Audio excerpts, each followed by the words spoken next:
everyone, welcome back to the Shonky Lab. Sorry it's been so long, but them's the breaks, I'm afraid. I'm Elton, and today I'm joined by guest producers, Mr. Pete Hammond. Hello. And Sean McGowan. Hi, everybody.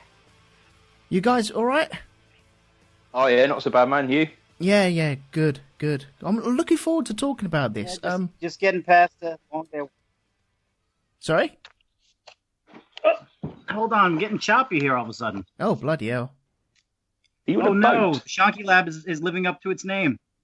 Well, we'll carry on while you try and sort that out. Sorry. That's all right, no worries.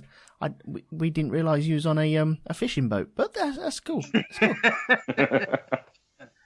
That's good. So, yeah, we're here to talk about making a murderer.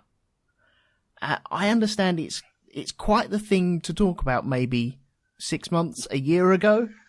Yeah.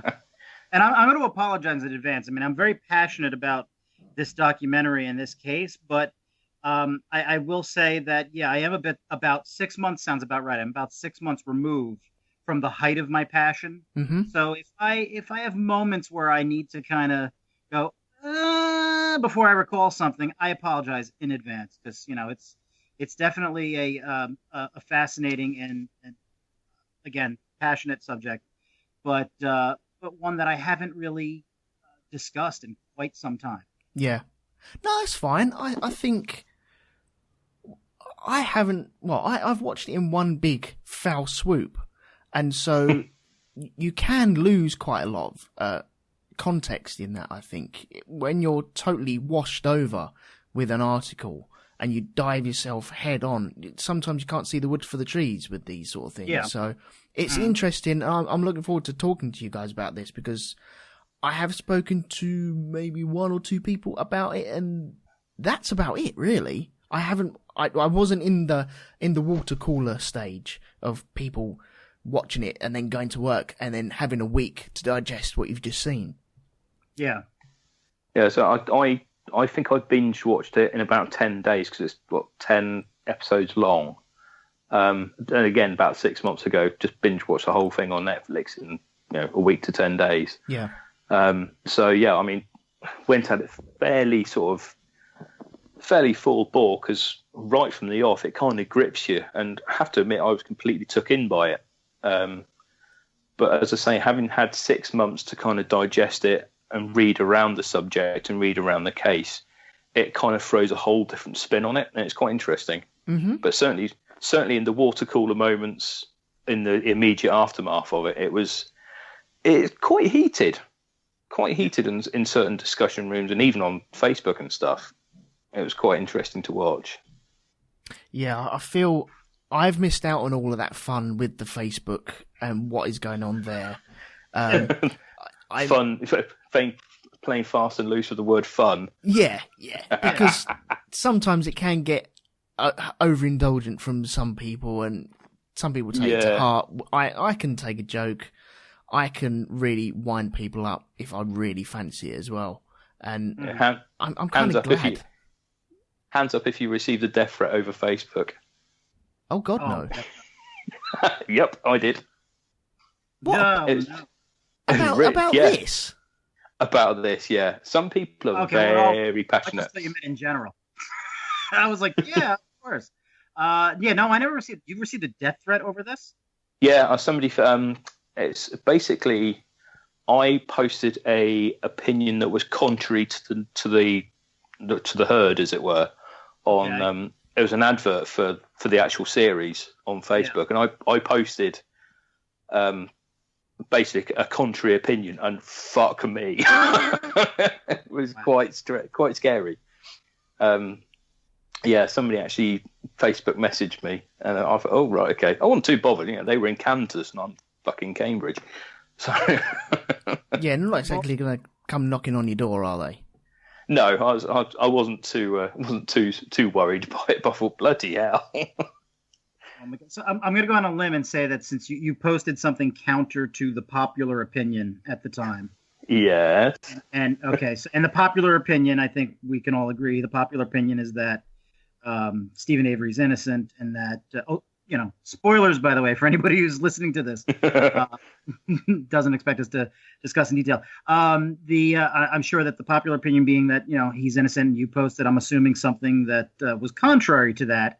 And somebody's response was basically, this man was unjustly put up for murder, so I shall kill you.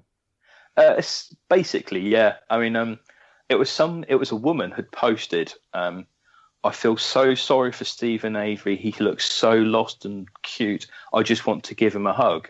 And I posted underneath her comment, don't do that. He'll try and stick a dick in you and then set fire to you. And that was it. God. Floodgates open. Oh, You do have a way with words. Oh, I do. But it was bizarre. Complete randoms. Nothing to do with her and nothing to do with me going for me. I was just like, whoa, fucking hell.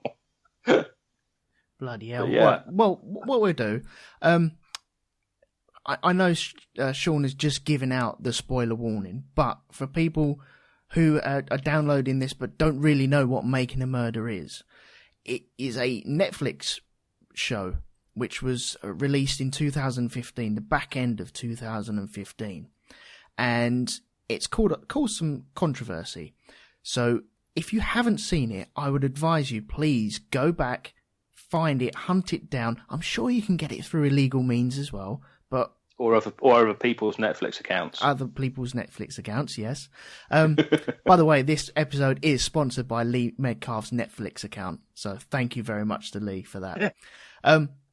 Yeah, there is only 10 episodes. It will take you maybe one episode a night. I think I was doing 1 to 2 episodes a night when I was watching it, but that was over a course, maybe a week and a half, 2 weeks.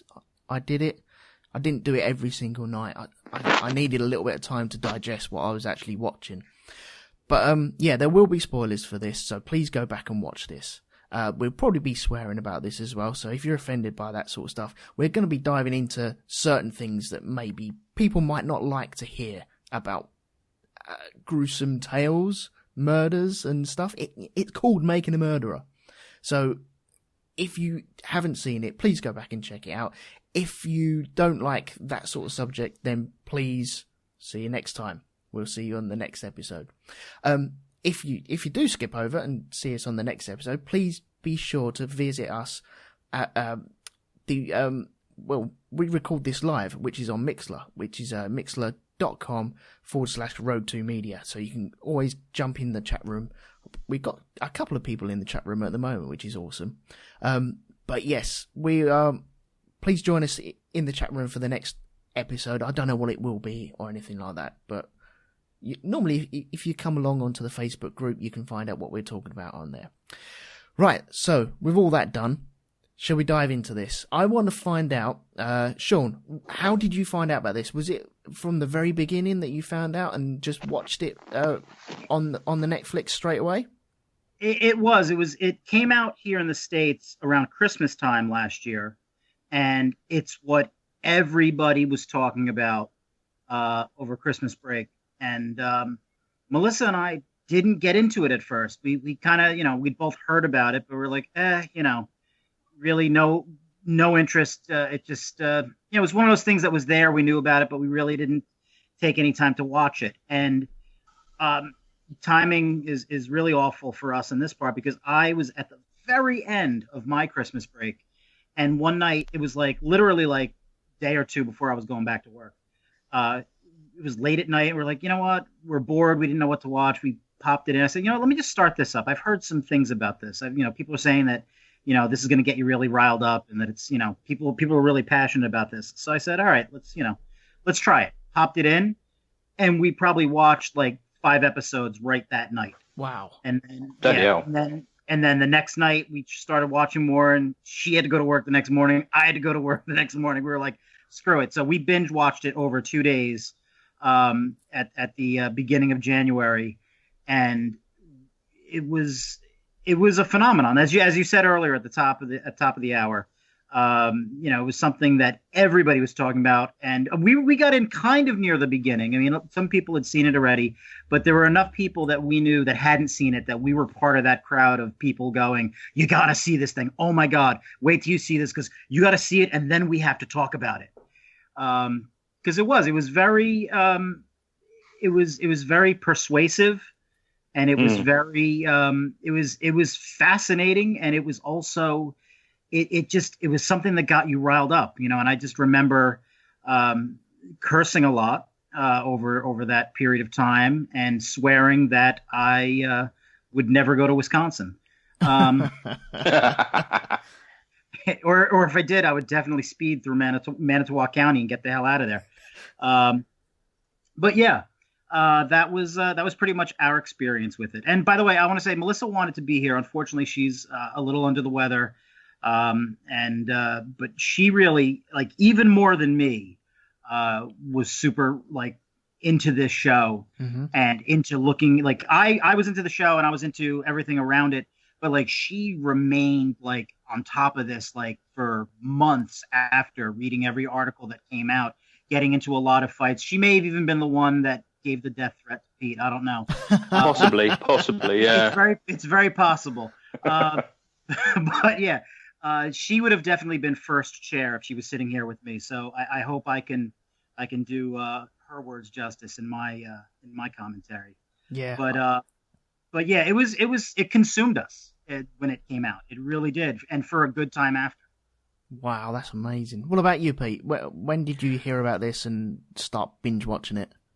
I think we came into it. We weren't late, but we weren't in on the ground floor. We'd heard about it, and several people had said, "Oh, you've got to watch this. It's really, really good. It's really, really good." And I think, okay, fine, fair enough. We'll give it a go. And I went into it completely cold, completely blind, even to the point where I thought, is this going to be like Walking Dead? Is it going to be like Game of Thrones? Is it going to be like a series? Is it going to be, is it going to be a season 2? All this sort of, and we just went into it, and it kicked off, and we're watching it thinking, okay, fine, fair enough. And then from pretty much all the way through, every single episode, we were, as I say, we were watching 1 or 2 a night. We did it in a week to 10 days. Every single night, we were just like, oh my God, this is incredible. Jaw-dropping TV, as I say, it really does grip you. And you just come out of it thinking, as you say, I'm never going to go to Wisconsin, which is a shame because I'm a Packers fan. But never going to go there. It's awful. It's awful. What they did, what happened to this guy is incredible, and all this sort of stuff. And then after it, I felt, I'll read around the subject, and at that point, that's when I started feeling really stupid, for reasons that will become clear later on. Okay, fair enough. Well, for myself, I'd heard about it, but I don't have Netflix. And Lee does. Yeah. Allegedly. He allegedly has it. Oh, no. No, he's definitely got it. He definitely has it. I'd heard about it, but it wasn't... I'd heard all these other people talking about it as well, and all of a sudden there's a lot of podcasts about it, and I thought it was something like Serial, the podcast Serial, where everyone started talking about it and diving into it, and it hits a certain size, and then I naturally just back away from it. And I've done it to quite a few shows, and this came out, and I just naturally backed away from it because everyone was talking about it, going, "Oh my God, it's so amazing, so brilliant." And so I stayed clear of it. Didn't really dive into what it was all about. Didn't know it was a true story. Didn't know if it was a fiction or anything like that. And then one day, I think it was my daughter's birthday. Was it my daughter's birthday or my son's birthday? One of the kids' birthdays, and my sister-in-law came up, and she sat down and she was like, "Have you heard of Stephen Avery in this Making a Murderer?" And okay, no, I've heard of it, but I haven't watched any of it. And then she proceeded to let me know what it was about, and not without divulging all the twists and turns and everything like that. But it was an interesting conversation, enough for me to seek out the first episode just to find out what's going on. And it was a case of, okay, I've got an hour, I'm going to try and find it. And I found the first episode on Netflix, not on Netflix, on YouTube. And it's free on YouTube at the moment. Netflix are giving it away free on YouTube. So that's all kosher. And so I sat down there and watched that.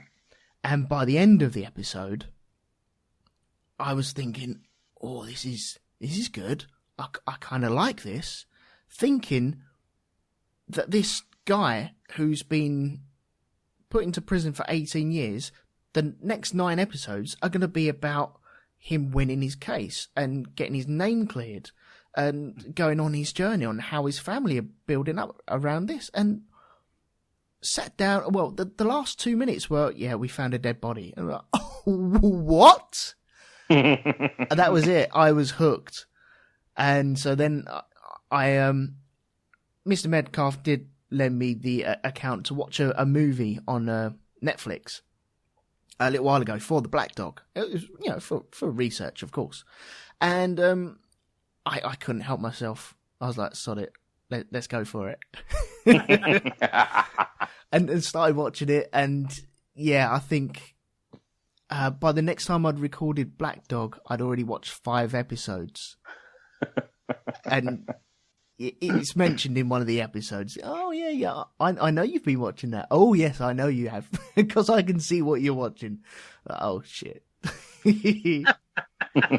But, you know, he's a good chap. He doesn't mind that. He's fine. I'm not taking the piss or anything, so...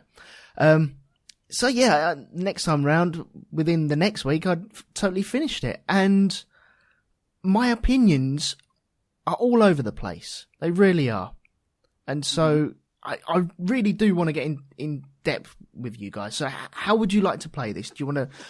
I can't take it episode by episode because I can't remember what happens in each and every episode. But I definitely can't do it like that. I mean, if you guys want to however you want to play it. I mean, I can definitely, as soon as we start discussing, I'm sure that the pieces will fall into place. But yeah, episode by episode would definitely not work with me because It's going to be an acid flashback. Exactly. In there, and then this happened. Oh God, yes, yeah, definitely. Okay, right. Yeah. The subject matter of this, it's a chap called Stephen Avery. He was arrested and convicted of sexual assault in 1985. A particularly brutal rape and attack on a young lady, wasn't it? Yes, on a beach. Yeah, on a beach. Yes. 18 years later, he was proven innocent through DNA.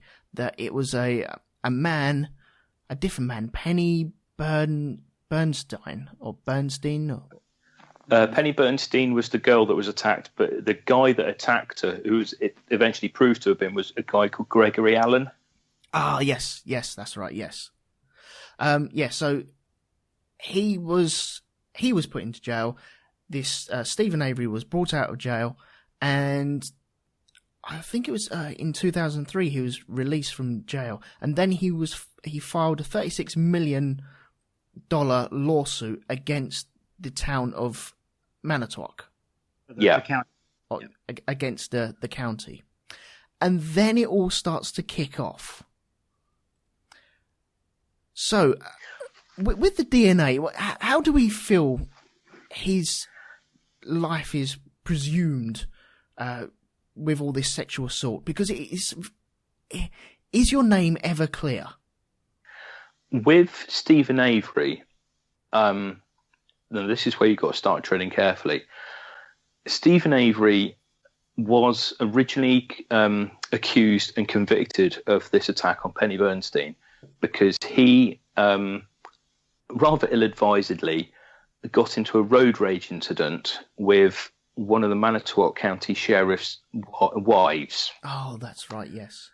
And so from that point on, his name was Mud with Manitowoc County, because obviously you shouldn't I mean, we'll go into the details of what we'll deem as road rage in a bit, but it's not a very intelligent or nice thing to do anyway. But to do it to one of the local, police sheriff's wives, that's really stupid.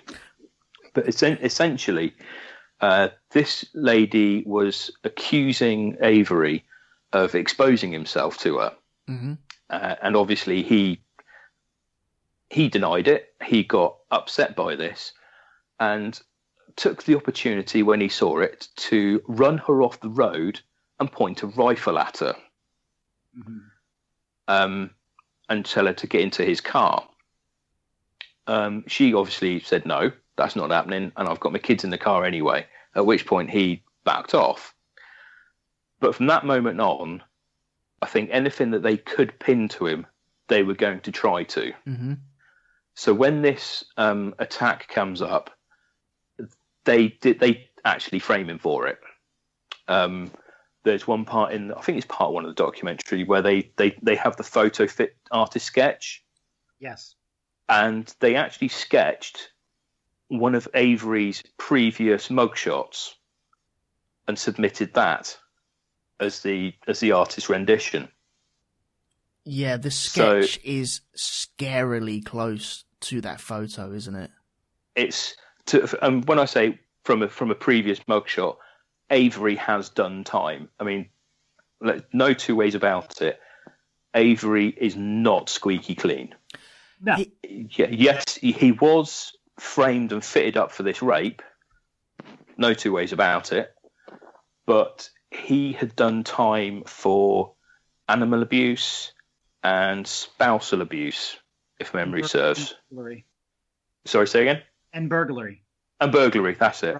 He robbed a bar. Yeah. So the guy's got previous. He is known to Manitowoc County Police. And then in a road rage incident where he points a rifle at someone, they've got his number. So at that point on, his card's marked. So they fit him up for this assault. There aren't many worse people to point a rifle at, really, are there? It's fucking stupid. There's no two ways about it. I mean, they do say that he's got an IQ similar to that of an Alsatian, but seriously, you don't point a loaded or not. He says it was unloaded, but somebody points a gun at you, you don't know. So you don't point a gun at somebody unless you're going to pull the trigger. Mm-hmm. And he points a gun at somebody who he's just run off the road.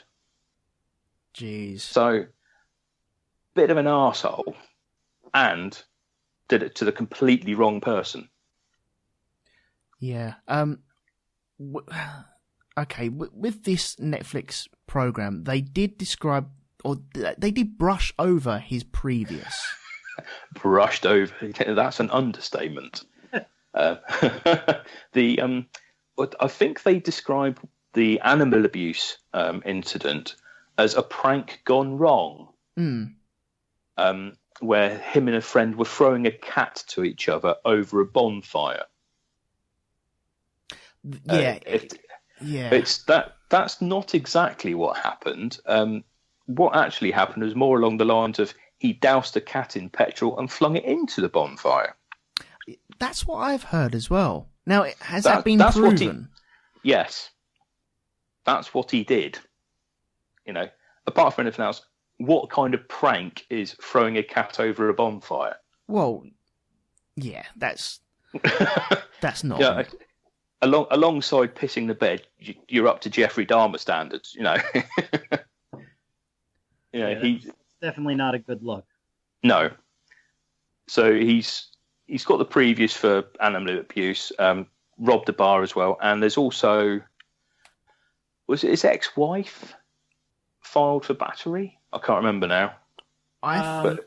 Yeah, I remember he was accused of battery. I'm not sure if it was the ex-wife or if it was a previous girlfriend, but I do remember that. Yeah, because there's three Avery brothers. There's Stephen, Chuck, and Earl, and all three brothers. And this isn't really touched upon in the documentary either. all three brothers have got sexual assault convictions against them. Yeah. Yeah, that's the thing. It is a lovely family. I mean, this is where I feel a bit daft for feeling the way I did about the documentary, because, as I say, I went into it cold, and they present the Avery family at face value. You know, they've got their car lot, and there's a lot of them. There's, you know, I'm not gonna, I wouldn't say questionable breeding, but you know, but there's a certain look they fit, and sort of I live in Cambridgeshire. There's a lot of open spaces. You get the occasional car yard, and I'm going to use the word pikey. I mean, most people will know what I mean if I say that. Kind of gypsy sort of family, I would say. Mm-hmm. So, and having had run-ins on numerous occasions with such people, my opinion of Avery was kind of set, which was then, by the documentary, completely turned on its head. Mm-hmm. But I've now gone back to my original opinion of him. But having read around the subject, but it's interesting though that you do bring that up, because I also do remember, and I remember reading about this, and it was also one of the points they kind of spotlight, or at least tried to present this side of it in the documentary, is that they were kind of viewed very much in that community that way. They were not highly regarded in that community. They were they were looked on as, what the term we would use here is, they were looked on as trashy. People use the term white trash is the way that they would be called. And that community didn't really like them. And I know that, and this is not in any way a defense of his actions with the gun or, running the woman off the road. And I think wasn't she also, I mean, she was his cousin, right? Yes. Okay. Yeah. She was his cousin, which, she basically was spreading rumors about him and the family and whatnot. And there was a lot of animosity with that family and that town and each other. And even not just the Averys themselves, but, there's kind of a lot of, should I say it? Cause I'm going to try to be diplomatic, but country folk, there's a lot of mixing, even outside of that family that nobody liked. So it's kind of like same not liking same a little bit. Very diplomatic. Very diplomatic. And thank you. I'm gonna take the points for that. But it's dueling banjo country, isn't it? What's that? It's dueling banjo country, isn't it? Basically, yeah. It's definitely that kind of thing. And I think that it's very easy to look at just Avery and his family and judge them, but you also have to look at the larger community and look at the relationships. Where did they fit and where did they not fit, and how much of the actions of everyone in this situation, going back to history, even before any of these cases came about, just through good old Hatfield-McCoy type mentality. I don't know if that's coming across. I don't know if Hatfield and McCoys is something that is relevant outside of this country. I don't know. Are you familiar with the term? No, but I'm Googling it right now. I can get the gist. Two famous country families in American folklore. I believe they actually literally existed, but their stories have become part of folklore. And basically it's country folk who are pretty much related, but despise each other, kind of like Romeo and Juliet, except with country folk, and families that hate each other for generations without even knowing why. This was kind of like that in some senses. This family was despised. Their property was looked upon as being an eyesore. The rest of the community would love nothing more than to push these people out. But they own that land. It was their right to be there, but there was nothing, there was nothing they could do to exorcise these folks. But a lot of those people were no better. It's just a different shade of country. Yeah, exactly. Yeah. It's the same tale from the different side of the fence, really, isn't it? Some people don't like other families and they want them out, but really, you could move on as well because you're doing exactly the same sort of thing in the town. Yeah. And the lot that they have as well, it's a huge plot of land, isn't it? Yeah, it's 40 acres. Bloody hell. So when I was watching the program, I was on Google Maps trying to find it. I did find it, and yeah, it's a big old plot. Actually, you say that. For my line of work, I'm in fields quite a lot, and 40 acres is about 24, 25 hectares. That's not huge for a car yard, but we'll get onto that later. It's bigger than my garden, so anything bigger than my garden is big. If I can't throw a cricket ball from one end to the other, it's too big. Yes, exactly. Actually, no, that'd be perfect, because then it wouldn't go over the bloody fence. Yeah. Right, so, where are we up to at the moment? Okay, are we all agreed that he got fitted up for this sexual assault? Absolutely, 100%. Yeah, that's not in dispute. Yeah. I mean, they did actually, they cleared him with DNA and Gregory Allen actually saying, yeah, it was me. So there's no two ways about it.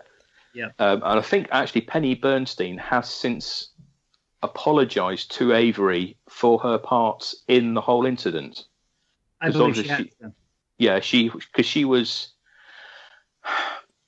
pointed in the direction of Avery, shall we say, when it came to pointing the finger. Yeah, in the show, there's a lot of evidence that points to the other guy.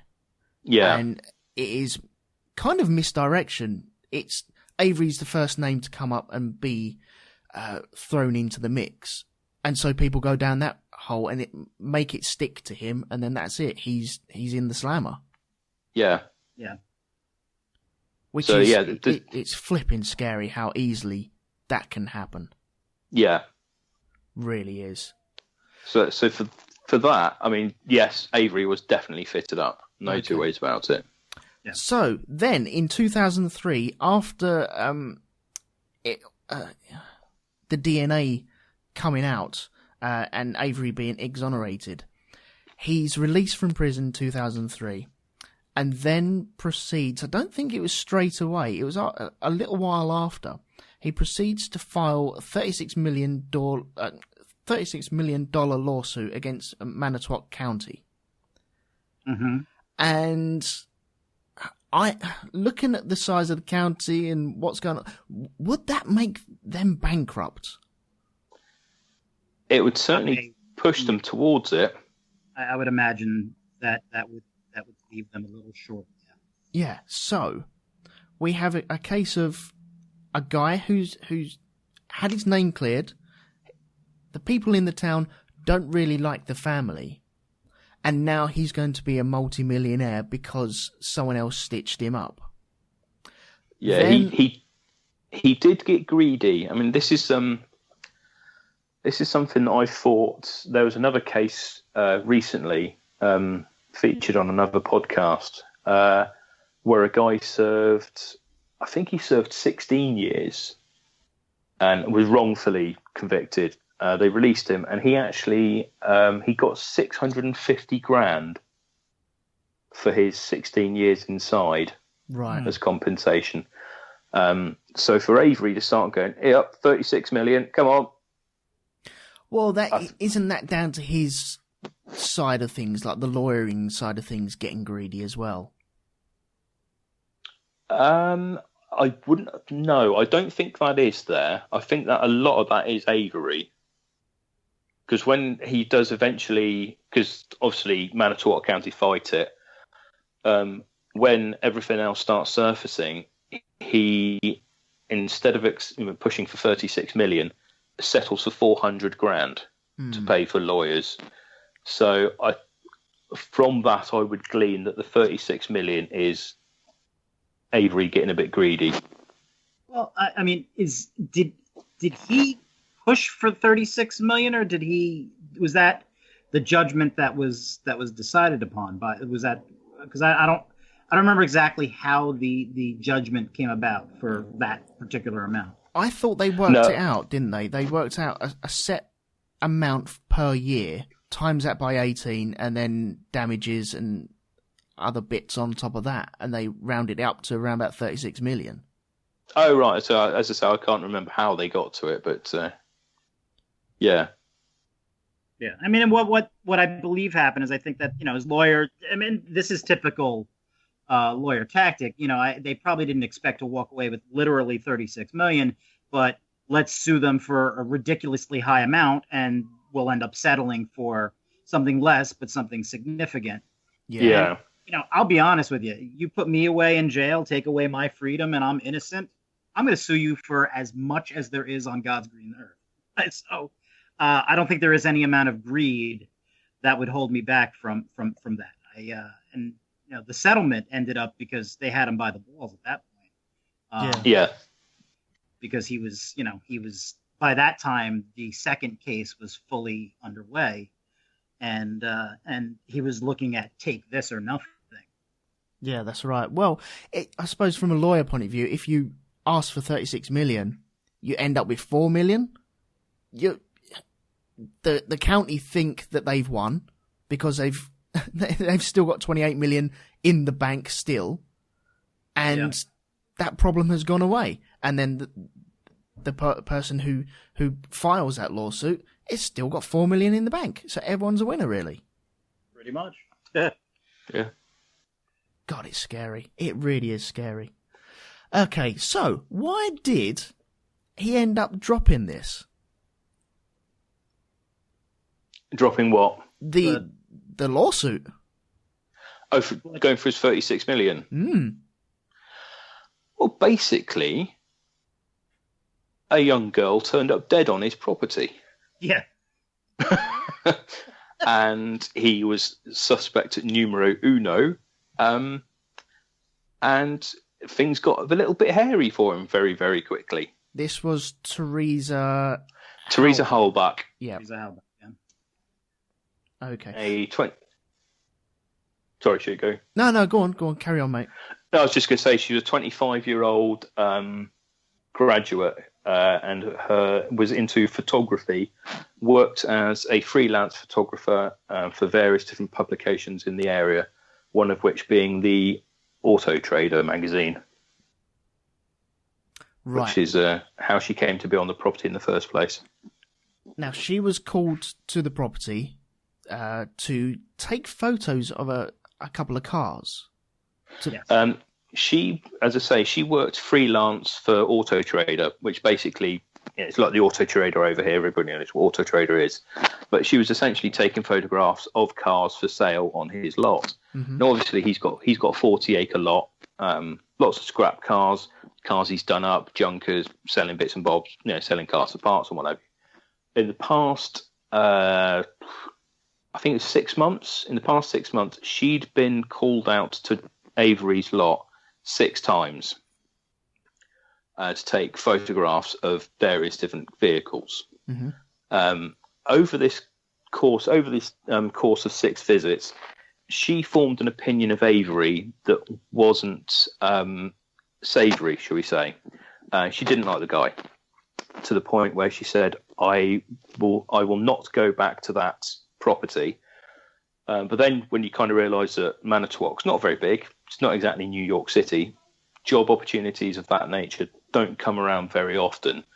So, and Avery is a big client of Auto Trader. So basically they talked her down into, okay, I will go back to the Avery lot. I just won't deal with Stephen Avery. I'll deal with anybody else. I just won't deal with him.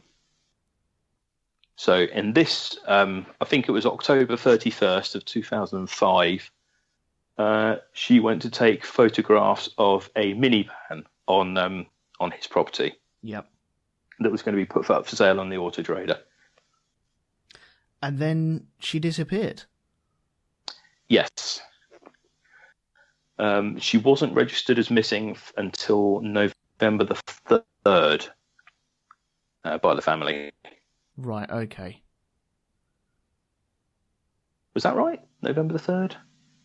I'm trying to look through it Okay. at the moment. I think it was around about then. And he was arrested Yeah. on November 11th. So, Hang on, we're getting one word in 4. hello? You got me? Yeah, We've go got on you then. now. Okay. I said he was arrested on November 11th. I know. I don't know exactly what day she was reported missing, but bottom line, she was, she went missing. That was the last, her last known place where she had checked in. Yeah, Yeah. she'd had several appointments during that day, and Avery's was the last one. And so she's gone to this place. She hasn't turned back up at work the next day. And naturally, fingers are pointed straight towards Avery. Reason being is that Avery is the last person, his property is the last place that they knew for sure that she'd been. Which I don't think that's an unreasonable thing to think about. No, in any missing person or murder inquiry, your first suspect is usually the last person to have seen them alive. Mm-hmm. And in this case, it's Avery. Yeah. So the police find remains, don't they? They find teeth. Well, it takes quite a while, though, doesn't it? Because they are. I'm getting lost in it now because they have. At the end of the first episode, they say something about we found a body, but they don't find a body though, do they? They find skull remains. They find teeth. They find a femur and they find several ribs. Yeah, and they find them in 2 separate locations. But this is all after they've been on the property a couple of days and they found her Toyota RAV4 on his site. Yeah, hidden away. Because they're looking that she's gone missing. Last place she was seen is Avery's lot. So naturally, that's the first place you look. Yeah. And from that point, they start finding things on his property that are very, very suspicious, such as her car, as he says, a Toyota RAV4. They find her phone, her PDA, her camera, and bits of her. Yeah. On the lot. So, okay, Sean, what are you thinking about this program at this point, and what way are you swaying? Well, I'm trying to. I actually was just in the background trying to look up the actual timeline, because I'm trying to remember. Because I thought they found the car after they found the remains. But I guess I'm wrong on that. I think they found the car first, because at that point, she was a missing person. Okay. They had some friends go to the lot, didn't they? They had an unofficial search party. They basically went to the lot, and it was Earl Avery let them on, said, yeah, fine, you can have a look around the lot to put your mind at rest. And within half an hour, they found her RAV4. Yeah. Yeah, she said in the court that she went down the left-hand side, started looking at the cars on the left-hand side, and there was one tucked away behind lots of wood and branches. Yeah. And it was as if Teresa was guiding her there. This is bone of contention for many people, because obviously, as we've said, it's a 40-acre lot, and it only took them half an hour to find the car. It was right up close to the front of the property. Well, that's what I was always going to say, because this is where, because at this point in the documentary, I'm kind of like, oh my God, this is amazing. And this is where the cracks start appearing for me, because a lot of people are saying, and in court they were saying, oh, to find the car on a 40-acre lot within half an hour. It's absurd. They knew where the car was. No, it's right by the front gate. And it's a junkyard, and this is a fairly new RAV4. I've heard, right, if you go to let's say a car meetup, and you're looking for your friend in a red car, and you know what type of it is, all of a sudden, all other cars do not register with you. You are looking for a certain type, and so I don't think it'd take that long. You're looking for a certain type of car, you know what colour it is, you know her car, and so you're just on the lookout for that shape and colour. So I don't find it unbelievable that it would turn up this quickly. No, that's where I am with this. Because, as I say, it's not been crushed. They're looking for they're not looking for a pristine RAV4, but they're looking for a RAV4 that's been on the property a couple of days. Mm-hmm. It's not been crushed. It's not been junked. It's been tampered with, but it's not been junked. So it's going to stick out. It's too convenient. And what I remember, there's something else that we're not discussing that always stood out to me, and still to this day is what I remember most from this documentary, is the one officer, I think it was Coburn was his name. Oh, Colburn. The one who calls in about the license plate.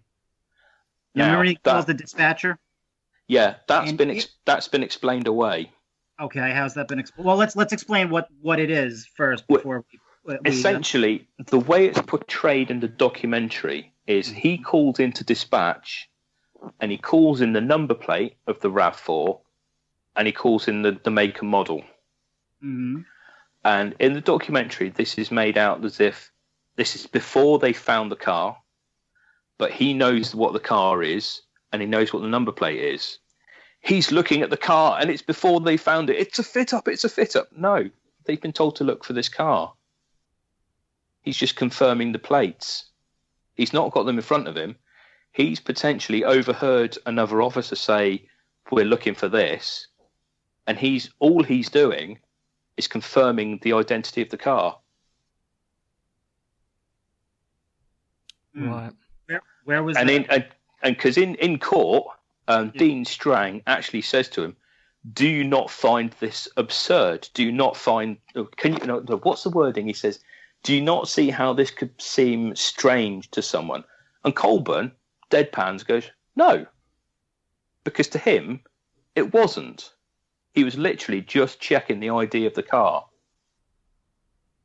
See, the documentary doesn't make that very clear, though. It really doesn't, because later on, Ken, if you read the court transcripts, Ken Kratz, the prosecution attorney, lawyer, whatever he's called, he actually confirms it. He actually words the question, because the way Dean Strang, he doesn't say, why were you calling this in? He says, do you not think it was suspicious that you were? So it's the wording of the question fits quite nicely with the documentary's angle. Yeah.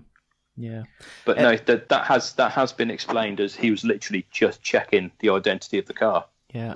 In the chat room, we have Doreen, and she does say, or ask a question, the RAV4, was it on an exposed ridge?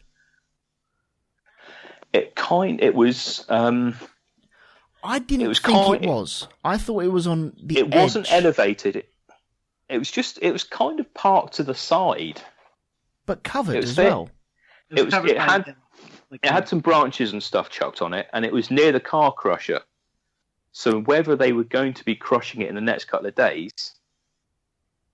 See, this is the thing that I just don't get, because we understand Stephen Avery's not a smart man, but if he's smart enough to burn the body, why wouldn't he be smart enough to crush the car? Yeah. I mean, I just don't get that. This is where I have trouble with this, because at one moment you're on his side, next minute I'm on the other side of the fence, because you've got a couple of days and you know you got a body on the site. Why the hell are you still storing that car? Surely that would be the second thing you do after disposing of the body. And he's got the car crusher on site. Surely that must have gone through his mind. If he did cause this and do this, then surely him or his family or whatever, trying to cover up for him, that would have been the second thing you do after getting rid of the body. He did actually try to make it look like a junker. He tore the plates off. I think he let the tyres down. He ripped the battery out as well. But the only thing that I can potentially think about with that is, was there a queue of cars to go to the crusher? Was there 4 cars that they had to do that day ahead of that one? I mean, I was like, I don't know how these things work. And they're sat there going, no, hang on, we've got to do this mini. We've got to do this massive Volvo. And then we'll get to the murder car. Then we get to the one with all the guts and blood in it. Queuing was his downfall. Yes. He's British, That's where I'm stumped. I really am stumped.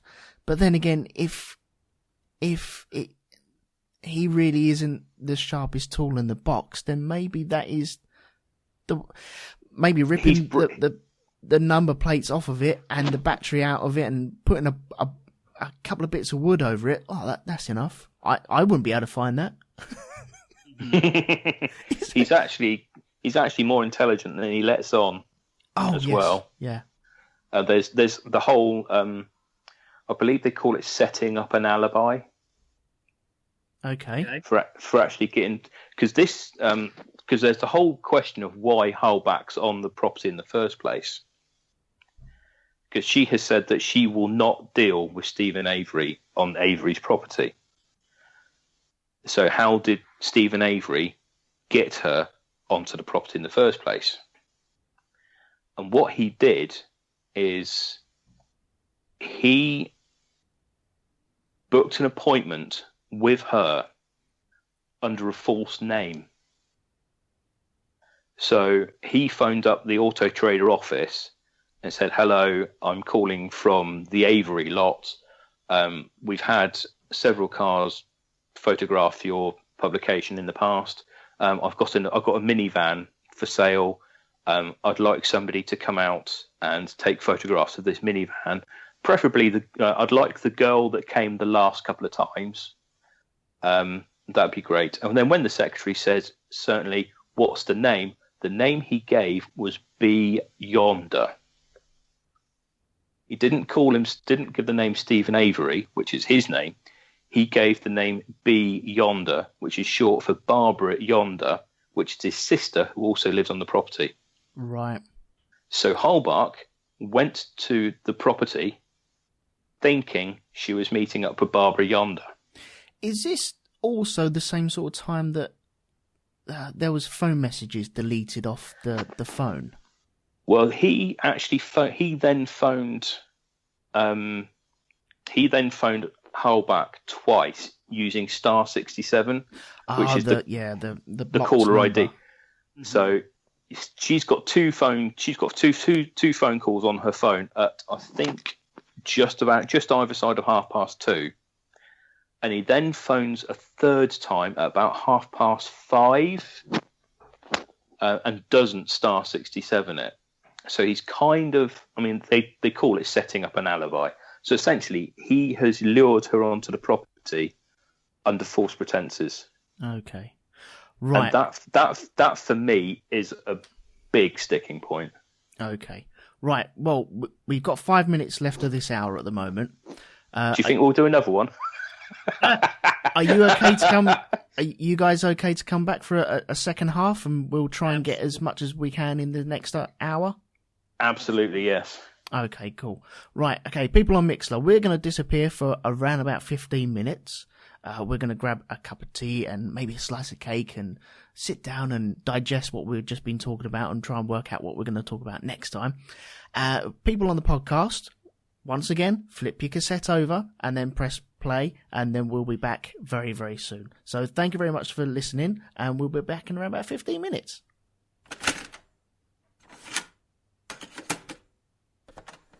Welcome back, everyone, to the Shonky Lab. I'm Elton. I'm joined today by Pete and Sean.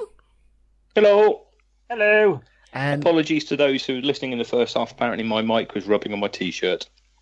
It wasn't that much, but just be aware of it. That's all I'm saying. Just be aware of it. I'm now hanging upside down in my doorway because it's easier that way. Well, that is the only way to record. Yeah, I understand. So we're back for the second half of this thing. I reckon we can get the rest of this and our opinions done within this hour. Yeah, good luck with that.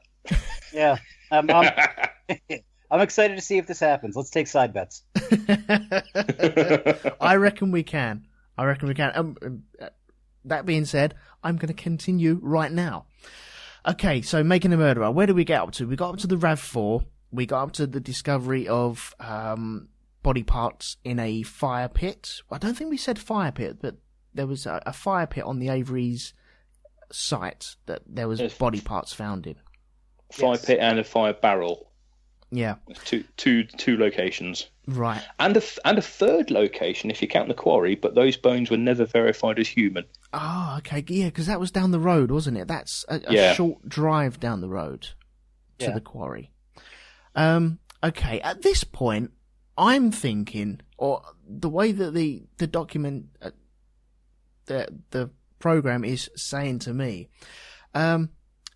this is coming across as a second setup because the car is on the lot. It hasn't been crushed because any good murderer and serial killer would crush their car.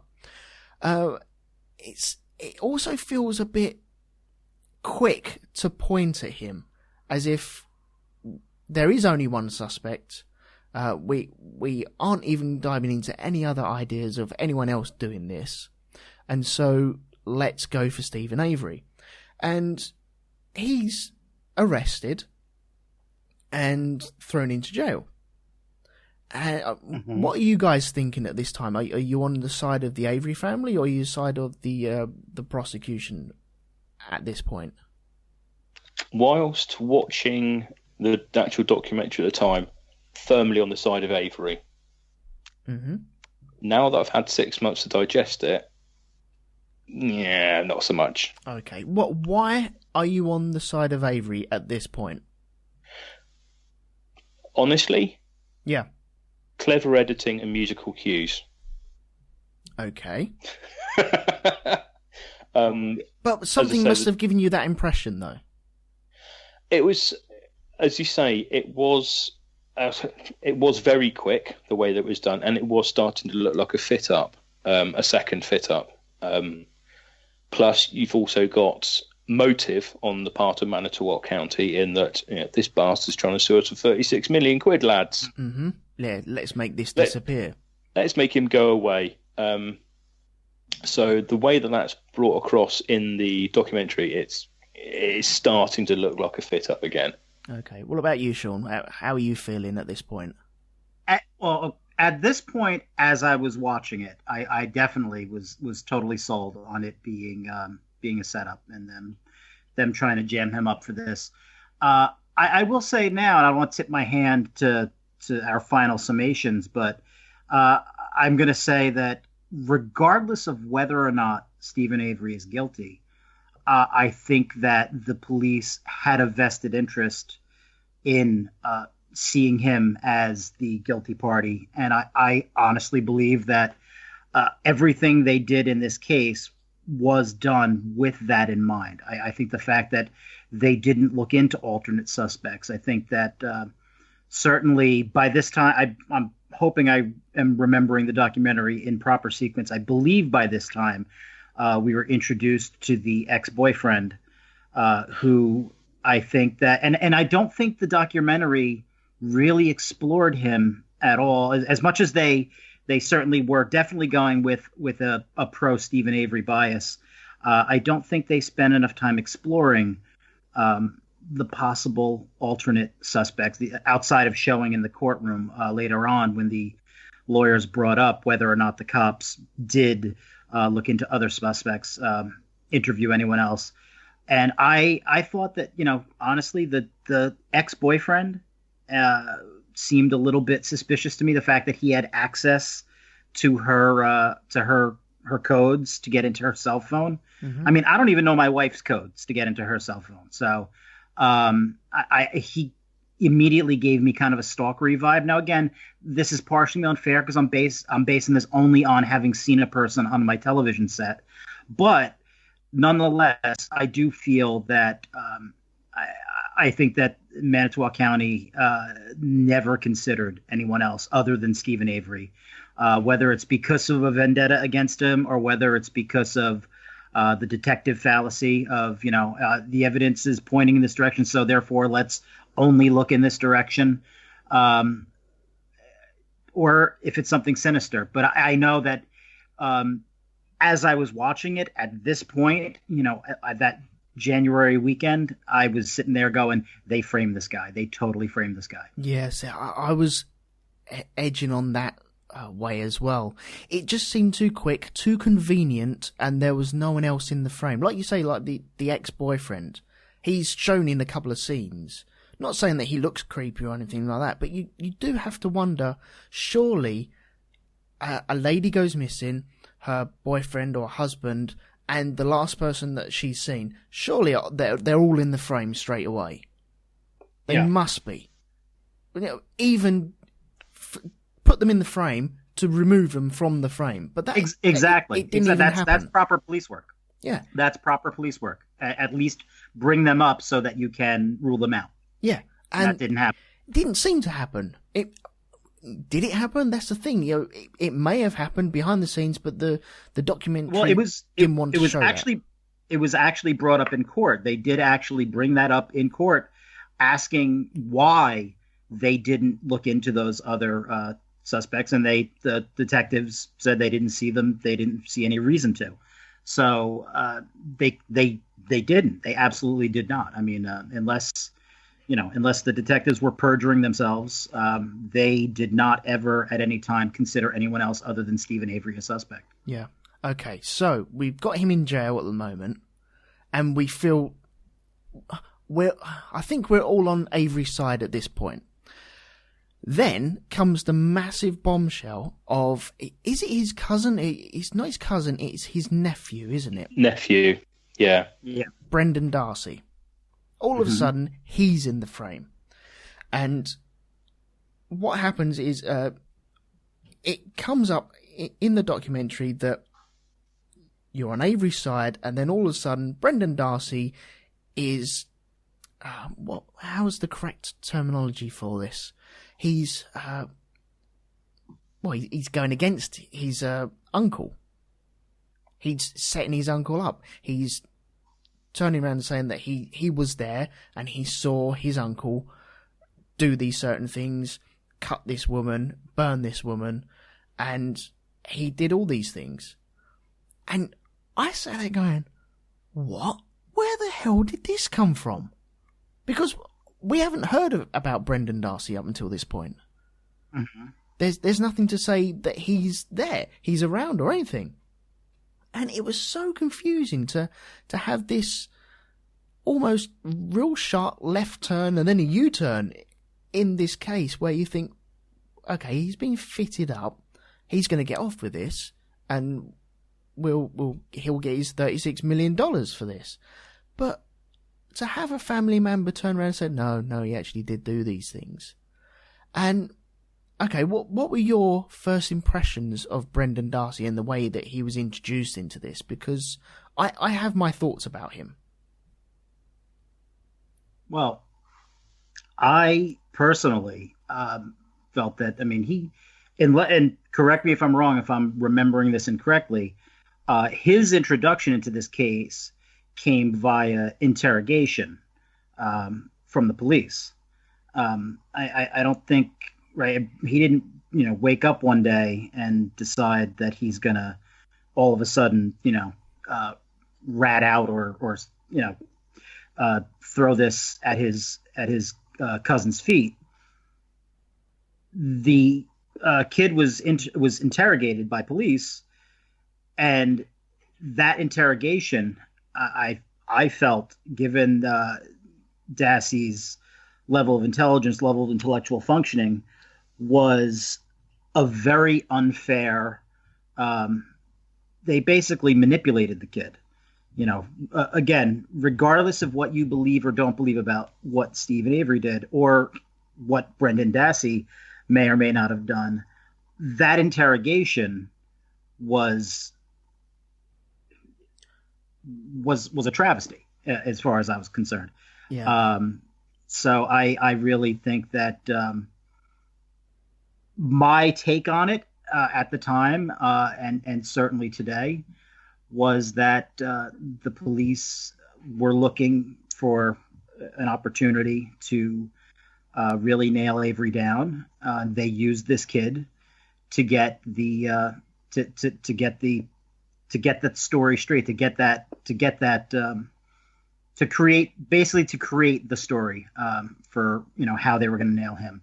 I think they roped this kid in, and regardless of whatever injustice anyone feels happened to Stephen Avery, I fully believe that what happened to Brendan Dassey was completely unjust. Yeah. What about you, Pete? How did you think about him? The thing with Dassey, you're absolutely right. To have a minor, and on the face of it, a minor who's not firing on all cylinders, shall we say? Low reading age. Didn't they say he's got a reading age of 12 or something? Yeah. But either way, a minor in a room with two seasoned police interrogators on his own is not a good situation. Yeah. The trouble was his lawyer, Brendan Dassey's lawyer, was a fucking liability. Well, the kid got screwed in the interrogation, then he got screwed by his representation. Oh, yes. And the other thing as well is they checked with his mother, Barbara Yonder, whether they could interview him on his own. Do you want to be here or do you want us to wait? She said, go ahead. Mm-hmm. So part of this is down to his mother. Now, the other thing I did hear, and I don't know if this is true or not, so I stand corrected if I'm wrong. That 4-hour tape of him being interviewed does look very, very suspicious. It looks like they're coaching him. It looks like they're feeding him information. Oh, absolutely. However, and I don't know how true this is, the reason they're doing that is because that's not the first time he's been interviewed. The reason they're interviewing him in that manner is because he has already told them the story, just not on tape. So they want to get the story on tape so it can be used as evidence and as a confession. So it looks like they're coaching him because he's already told them all this, so they know it, and then they're literally trying to get him to parrot it. But there are ways of doing this. Oh, yeah, I mean, what we should say as well, from start to finish, Manitowoc County, the police department, is on par with Keystone Cops. The way that they're interview ridiculous. Is portrayed, it's portrayed as that is the first interview with this kid. He's dragged out of school. Not dragged out of school, sorry. He's taken out of school and taken down to this room, and he's interviewed good cop, bad cop, and fed all these lines. That's the way it comes across to me anyway. He's not though, because he's actually interviewed previous to that situation by his lawyer on his own. Right, but the way the documentary comes across, that's the way it came across to me. Oh yeah, that's that's the way they want you to think. But with this documentary, the way that was done, that interview was a crime in itself, the way that's done. Oh yeah, very much so. Presented as it's presented in the documentary, it's astonishing that it ever happened. Well, it shouldn't happen. Even if it is the second time around, that should not happen. No, he should have at least had his mother with him, but of course she said no. I mean, I have to tell you, the thing that I remember most from this documentary, and part of it, I will admit, I work. I'm a special education teacher, so when I watched Stephen Dassey, I saw my kids. I saw one of my students sitting there, and I could totally see. Some of my students over the years, you could literally convince them of anything. You could steer them down any path you want to, and that's exactly what these cops did. They had somebody who would have agreed to pretty much anything they said, I believe. And the most heartbreaking thing, the thing that just like guts me, that really gets my anger going, is at the very end when the kid is like, all right, can I go back to class now? I have a test. And it's like, kid, you're never going back to class. Yeah. You're going to one place. And it's just like, I was so angry. Still am to this day. When he says he needs to go back to class, he mentions he wants to be there by 1:29 or 2:29, but it's such a precise time that it shines a beacon on this kid is being fitted up because of reasons that the police already know with him. He's a special needs kid, and it feels like the police have seen him. Okay, right, easy target. How can we do this? There's the back door there. And the way that he was answering questions, sometimes it was the inclination of his voice went up towards the end. So did he do this? Yes. It's as if he's questioning himself. He's trying to please the police officers. He's got police officers around him, and they want to hear answers, and he wants to please them. And that's the way it came across to me, anyway. No, I mean that's a classic police technique. I mean, hey, we're your friends. You could talk to us. We're everything's good. You want a soda? That kind of stuff. And they're doing this to a kid who literally doesn't understand that. Doesn't understand. He's got no reason to think he can incriminate himself, and that's what it is. Is that the kid ends up, by telling this story, and actually not even telling this story, following the story that they're feeding him, and whether or not he said anything prior, if this kid is going to give you something that you're going to try to then use in court against him or against his cousin, was it his cousin or uncle? I forget whether Avery uncle. Okay, use against his uncle. You have to let him use his own words. You can't lead him, and it was disgusting. It still disgusts me to this day. I'm probably babbling at this point because it gets me so angry. No, you definitely not. The lead-in happened a couple of times, I felt, because you had it in that room, but then there was also a second and a third interview with him which were recorded, and it's pretty much rinse and repeat with what is going on. They're feeding him this stuff, and he's trying to answer these questions in the best way which will please the people in front of him. And that's just incriminating himself more and more. And then you get bloody his defence lawyers, which are just fucking evil bastards as far as I'm concerned. Because they weren't there defending him.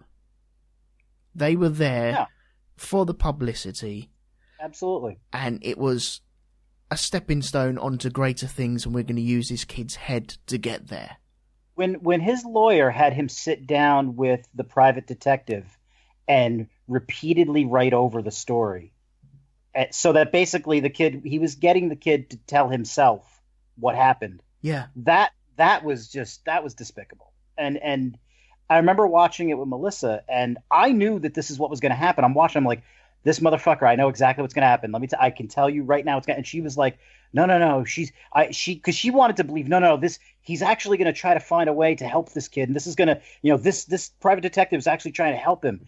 And I'm like, no, he's trying to get him to concretely tell this story so that they could go for whatever deal they want to try to make to try to, that's going to benefit them more than the kid. Because like you said, it was about publicity.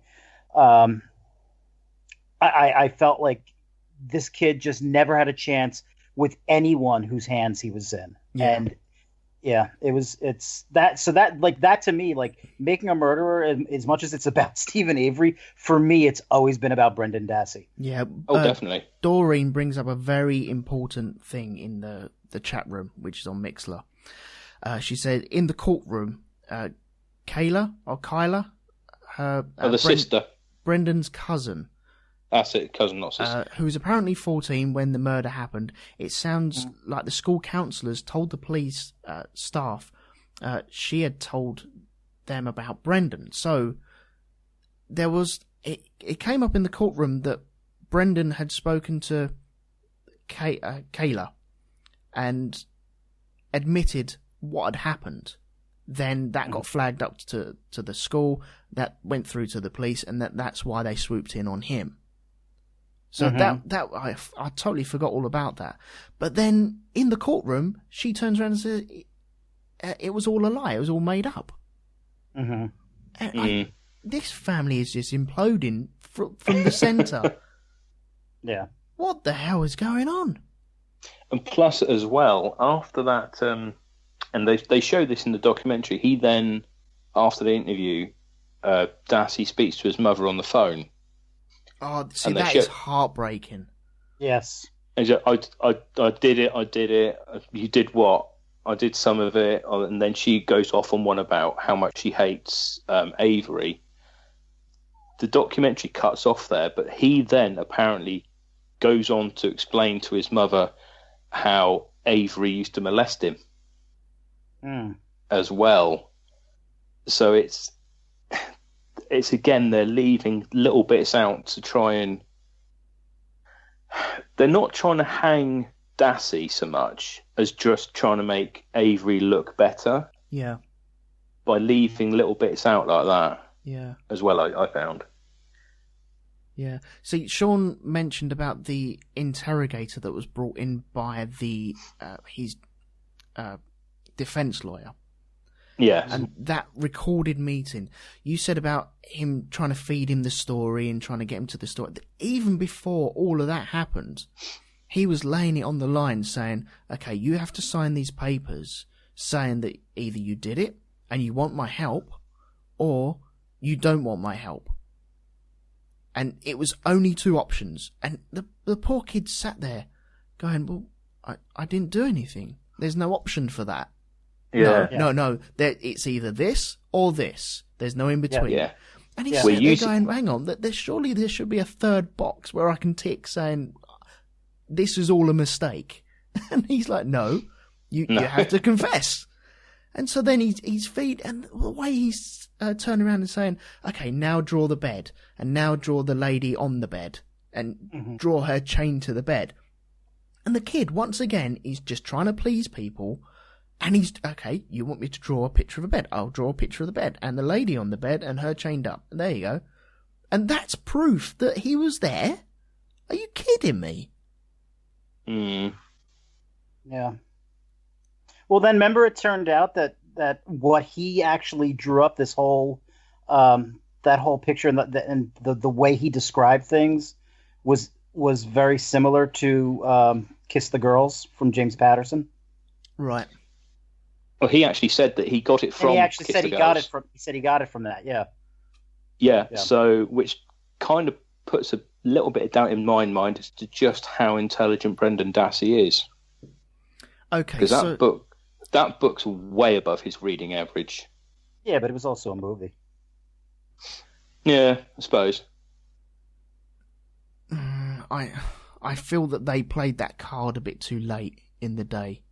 All of a sudden now he's got a book related to it. They should have either played that card way before. Yeah. It just feels that is a coached line. You know, the poor kid was going, I don't know, all the way through that court hearing. And then it's felt so out of place, as if you must mention this book and this scene, and it's from that book, and the author is this. Okay, I will remember that. And then the next answer to the next question is, I don't know. It just didn't work for me. Just really didn't work. Poor kid, though. Poor kid. There was another thing I was going to mention. I can't remember it. It's gone out of my head now. Damn. Oh, postscript to the Brendan Dassey story. He's now out. Yes. Well, is he definitely? I know that he was being released. He's actually out. Out and fabulous. No, I think they've actually released him now. Okay. I think they've actually released him. So good. And literally, that was on. I think it was. Is it Kathleen Zellner? She's taken on the case, and I think she got his conviction thrown out as unsafe on the basis of that coached interview. Wow. From what I understand, anyway. Yeah. Okay. Right. Well, I know we've covered him. The murder apparently took place in Avery's bedroom. Is that correct? Am I getting that right? Yes. But according to the story, they finished her off in the garage, right? Yeah. Yeah. I think she was raped, stabbed in the stomach, and then throttled in the bedroom, and then they took her to the garage and shot her. Mm-hmm. I think. But there was not a drop of blood in that room. Yeah, I find the lack of blood disturbing. That is potentially explainable. Okay. What did they have out in the yard? Did they have a big bonfire? Yes, they did, yeah. Could they not have stuck everything that had any blood on it in the bonfire? Yeah, but we're talking about the actual, like, the ground. I mean, Again, bleach. And there. But if she's on the bed, the blood. I mean, I don't know because I've not actually stabbed somebody multiple times in a bedroom. From what I get from the documentary, right, is I was led to believe that she was stabbed and had her throat slashed on the bed whilst chained to that bed, then taken to the garage, had a cap popped into her head, and then burned. Yeah. Now, they say forensics, the way they are at the moment, even microscopic pieces of blood, you're not going to get rid of splatter or anything like that. If there's going to be blood, it will be still there. They're not going unless they torch that room, it's still going to be there. There's still going to be microscopic pieces of blood there. Especially in the garage where she was allegedly shot in the garage. And you're going to have splatter of... And again, we're going to, if the theory is that you could take anything and everything that might potentially have blood on it and you can burn it, you would think then you're saying that he was capable of coming up with that idea, but again, not thinking to crush the car. There you go. It just doesn't add up. It's two different minds. But then you've also, if you're going to come at it that way, you've also got to make the logical leap that somebody is having to fit him up. So you've got an entire police force is also thinking the other way around on this. Yeah. Here's another question.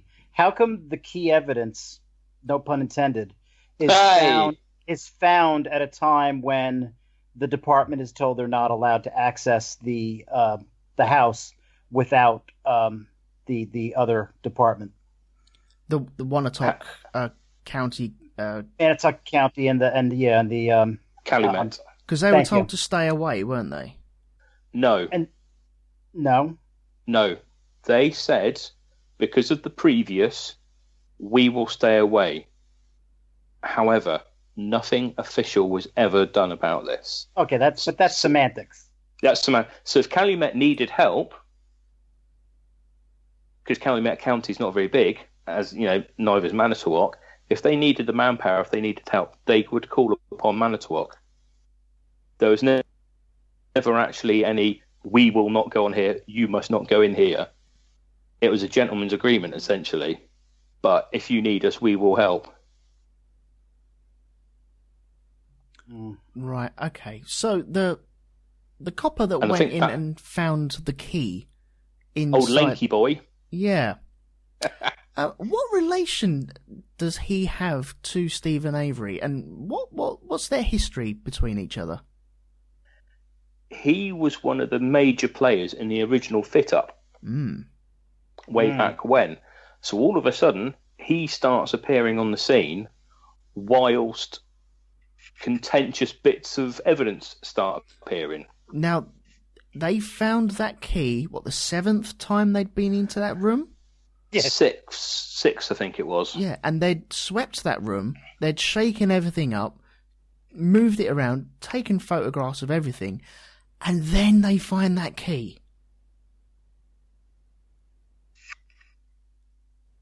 Then, with the guy who had previously set him up. Yeah. That's a little troubling. Also, that definitely is. I mean, the only thing with that is when they DNA tested the key, the only DNA they found on it was Avery's, which again is very odd. Yes, because you'd expect to have Teresa's DNA. You'd expect Teresa Halbach's on there. Yeah. So the two explanations are it's a fit up, or Avery bleached the key. Right. Bleach can get rid of all the DNA, and then you can swab his DNA onto that freshly cleaned key. Yeah, or Avery could breathe on it. Yeah, himself.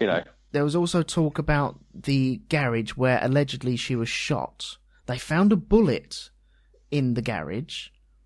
But there was no signs of the garage being bleached because they found average DNA in the ground, on the cracks and everything. If it was bleached, that wouldn't be there.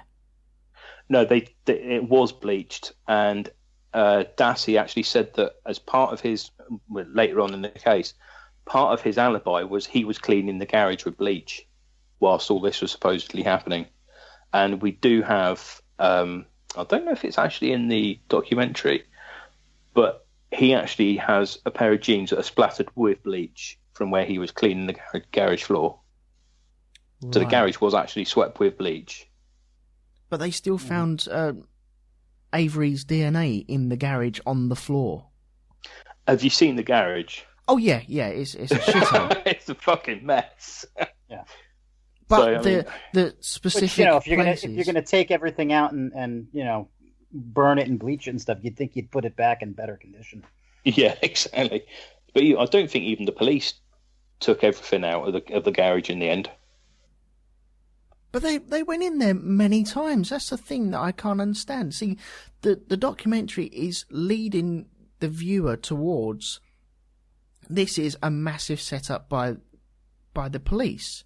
They've take out the equation that someone has been murdered and that has been covered up. A car has been planted onto his estate. Some body parts have been planted onto his estate, and everyone's pointing the finger at him. And then his nephew is being fed lines to set him up even more, or just to put final nails in the coffin. It's you can see where this documentary is going, but when I was watching it, I was going, "What the flipping hell is going on here?" It was so remarkable. Yeah, the thing I would say with the key is, did they know they were looking for a key? Because if they were told find evidence, right? They're not looking for specifics, which is why they went over the property so many times. So I would imagine. So the opposite of finding the car really quickly. Kind of, yeah. You're looking for. I mean, with the car, you're looking for the car. It's a big thing. I don't know. It's like, sorry, I thought Sean said something. I just that's where. No, I think my Skype did a little glitchy thing. Yeah, the whole finding the key and the garage, those to me are very suspicious. I mean, I definitely think that Making a Murderer, the documentary, had a bias towards Avery. I think that was their whole point was to aim things towards, look, this is a guy who was wrongfully convicted. Oh, and look, it happened again. Yeah. But even if you can, even stepping back from everything and just looking objectively at what's been presented just on face value, it's not open and shut. There are certainly question marks for Manitowoc County Police. Oh, definitely. And my personal belief, my personal theory, is whether or not Avery is actually guilty. I think that the police were determined to make him the guilty party. I think they would. I think they knew he was. They were making sure, but they did it in such a poor fashion that they brought attention to themselves. Yeah. In quite a hilarious fashion. Can I ask you both? I'll ask Sean first. This. Let's just presume the police weren't trying to fit him up. Who did, out of all of these things that are going on, who did kill this lady if Stephen Avery didn't? If he didn't kill her, I have very strong feelings about possibly the boyfriend.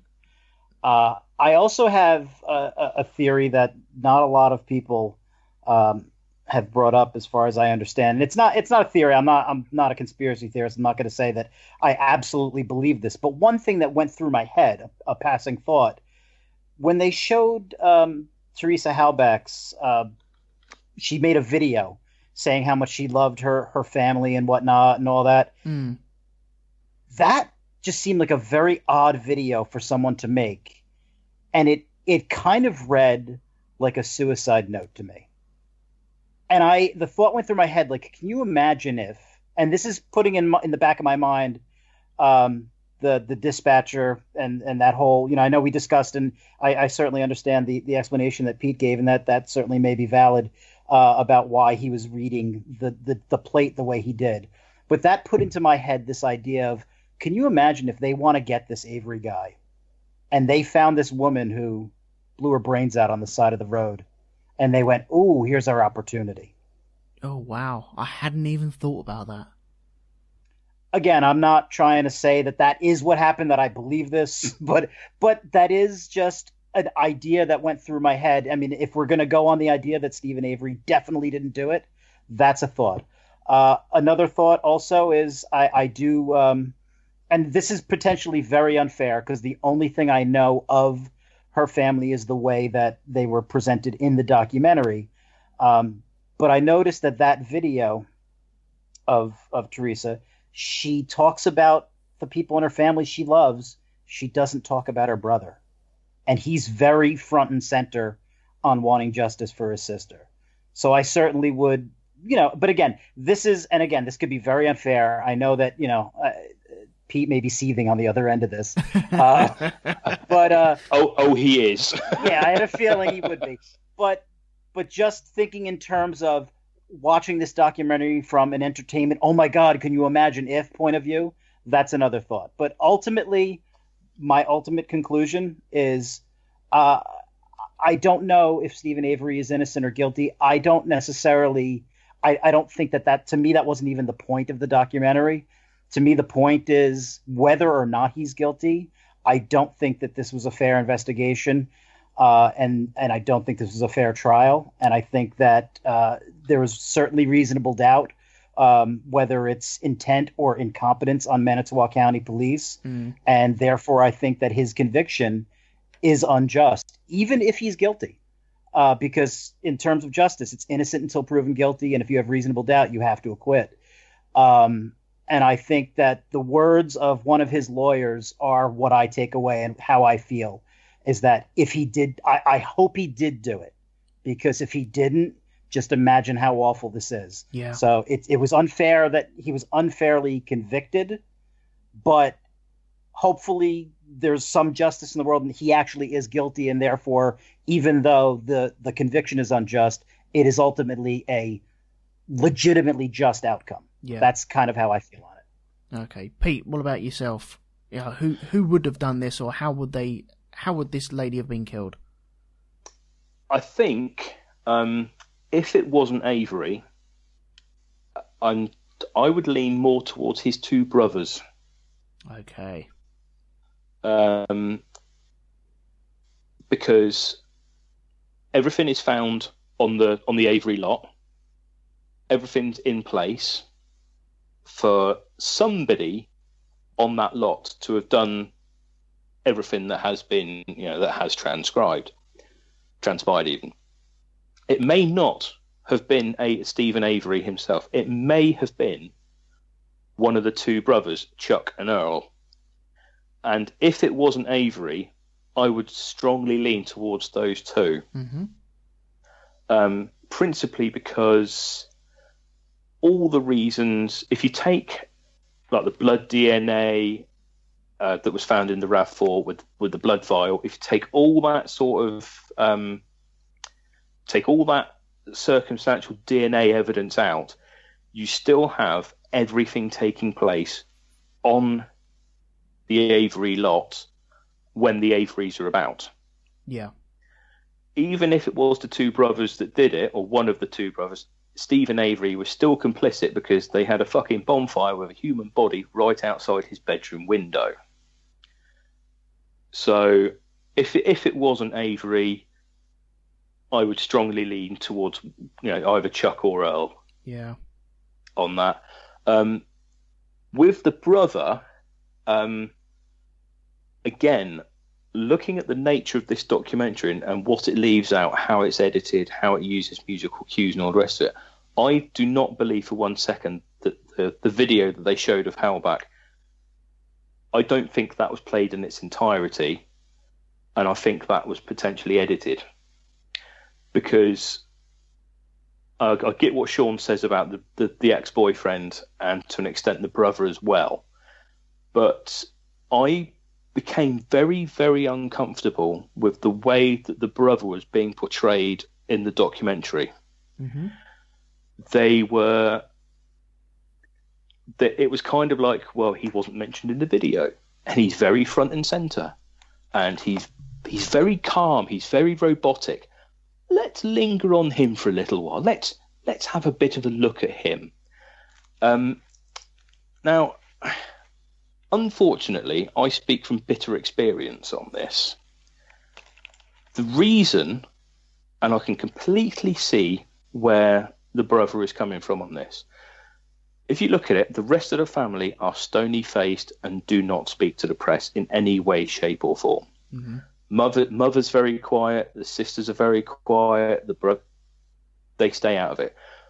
But for press purposes, you kind of need a family representative to speak to the press. And obviously, the eldest brother was nominated. Sometimes that's how that goes. So spotlight is on him whenever he speaks to the press. Put yourself in his shoes. He's just lost his sister. Yeah. And the man that is accused of her murder, and it looks very much like he did it, is stood 10 feet away from you. You have to be robotic. You have to be calm. Because I can bet anything that all that was going through that guy's head was, I'm going to claw your face off, pal. Now, when I say I speak from bitter experience, many people that know me will know that my brother was run over and killed 19 years ago now. my parents never told me when the inquest was, because they knew that would put me in a room with the person that ran him over. Mm. And as my father said, tongue in cheek, but no, sorry, not sorry. We've just lost one son. We don't want to lose the pair of you, because I would have done 22 years for it. Yeah. So I can completely see why the brother. It looks bad on the video. It looks bad on the show. He's robotic. He's emotionless, but that's because he has to be. Yeah. So that's why I was receiving on the other end. No, I totally get that. But I would definitely say on that for my money, if it wasn't Avery, then it was one of the two brothers. Okay. For my money, I love that suicide theory. I think that's brilliant. Well, let's make it go viral. Apart from the only hole in it is the bullet they found did come from Avery's rifle. Yeah, right. Well, that is where I was swaying on. One of the brothers, there was a very quick shot, an interview with one of the brothers saying that he was going out hunting. Yes. And it was very brief, but it was enough to stick in my head that, okay, you're going out hunting with a gun. And there hasn't really been any other mentions of any other guns or anything like that. And you think, what if, just by chance, because my vision of America, there are states where I've seen welcome to this state, and there's a fuck ton of bullet holes in this state, and you think, okay, brilliant, well done. What happens if it was an accident? It could have been an accident with a misfire or someone farting around with a rifle and then covered up, and then Stephen Avery has, okay, let's just burn it and then we'll get rid of the car later. This is how I'm thinking, maybe. But then again, with Stephen Avery, he's just come out of prison doing 18 years. I think he thinks he's untouchable. He's walking around, bowling around, putting out this, he wants 36 million from the county. And I think he was thinking he was totally untouchable at this time. And maybe something happened. I think it may be a family thing that happened here. Maybe. Because the other thing as well with the brother theory, with my theory about one of the brothers, Barbara Yonder goes back and forth and back and forth and back and forth about her feelings for Stephen Avery. Mm-hmm. Her son, Brendan Dassey, tells her that Stephen Avery molested him. So the husband of Barbara Yonder does have a bit of a motive there. And plus, it's a very quick scene, but after the conviction, one of the brothers is seen hurling abuse at them at the end of the documentary. Do you remember seeing that bit? It's quite dark, and they're driving off. Is that when they jump into the car and someone mouths off outside the car? Yeah. I think that's the bit. Right. Mm. Okay. So if it wasn't Stephen, I'd say it's one of the brothers. Okay. Doreen brings up another point. Where was it? If Teresa was already dead when she was shot, which I think we're led to believe, would that limit the bleeding? Also, would it prevent too much mess in the garage floor? Potentially, yes. Because once your heart stops, there's no pressure. Yeah. Okay, cool. Okay, right, we've got 10 minutes left. I think what we'll do, I want to get onto the vial. Is that all right? Blood vial. Is that all right, guys?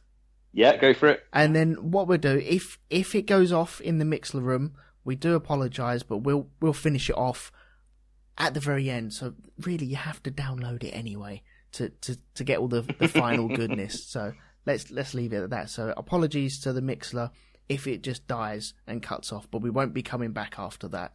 But we'll finish it behind That's when all the good doors. stuff's going to come. Yeah, exactly, yeah. So that means you definitely do have to download it. Okay, right. So, guys, the vial that was in tampered evidence boxes, where do we sit on that? Because there was blood in the RAV4. It was Stephen Avery's. It was just whispers of blood, and it was potentially from a cut on his hand. But then there were similar blood marks in his own car. Is that in the documentary? Well. Nope. Jesus Christ. This is how TV works. Oh yeah, I'm fully aware of that. Where was that? Where was that though?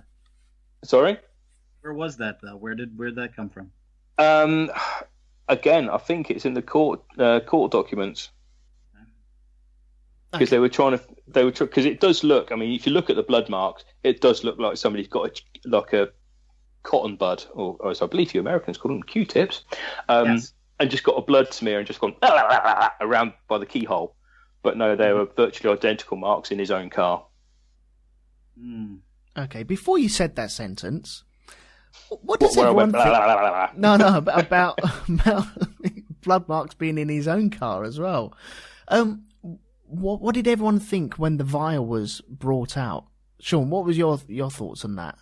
Oh, obviously, when that showed up, I mean, that was one of those episodes where it was like, this is the last episode we're watching tonight, and it's, oh no, we're watching more, because the way that ended with, it was like, oh my god, aha, look, here it is. They're definitely fucking with him. And then the vial goes away, and it's never spoken of again. It does, doesn't it? Yeah. Because the hole in the top of the vial, ooh, somebody's put a needle in there. Yeah, the fucking nurse that drew the blood back in 1985. It took me a little while to work that out. They actually had the nurse come forward and say, "Yeah, I did that. That's how it's meant to look, mate." But they didn't actually have her obviously didn't have her on the documentary. I don't think they even needed her in court, because essentially they said, look, we found this vial, we found the blood vial, it's got a hole in the top, somebody put a needle in it. And somebody said, yeah, it's a vacuum seal the vial, that's how it's meant to look. How do you think we got the blood in there in the first place? Yeah, these vials. So you have the boom, mic drop, case closed. Oh, fuck. No, not really.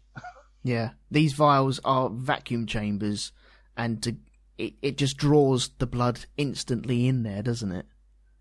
Yeah, it's not a syringe, it's a vacuum.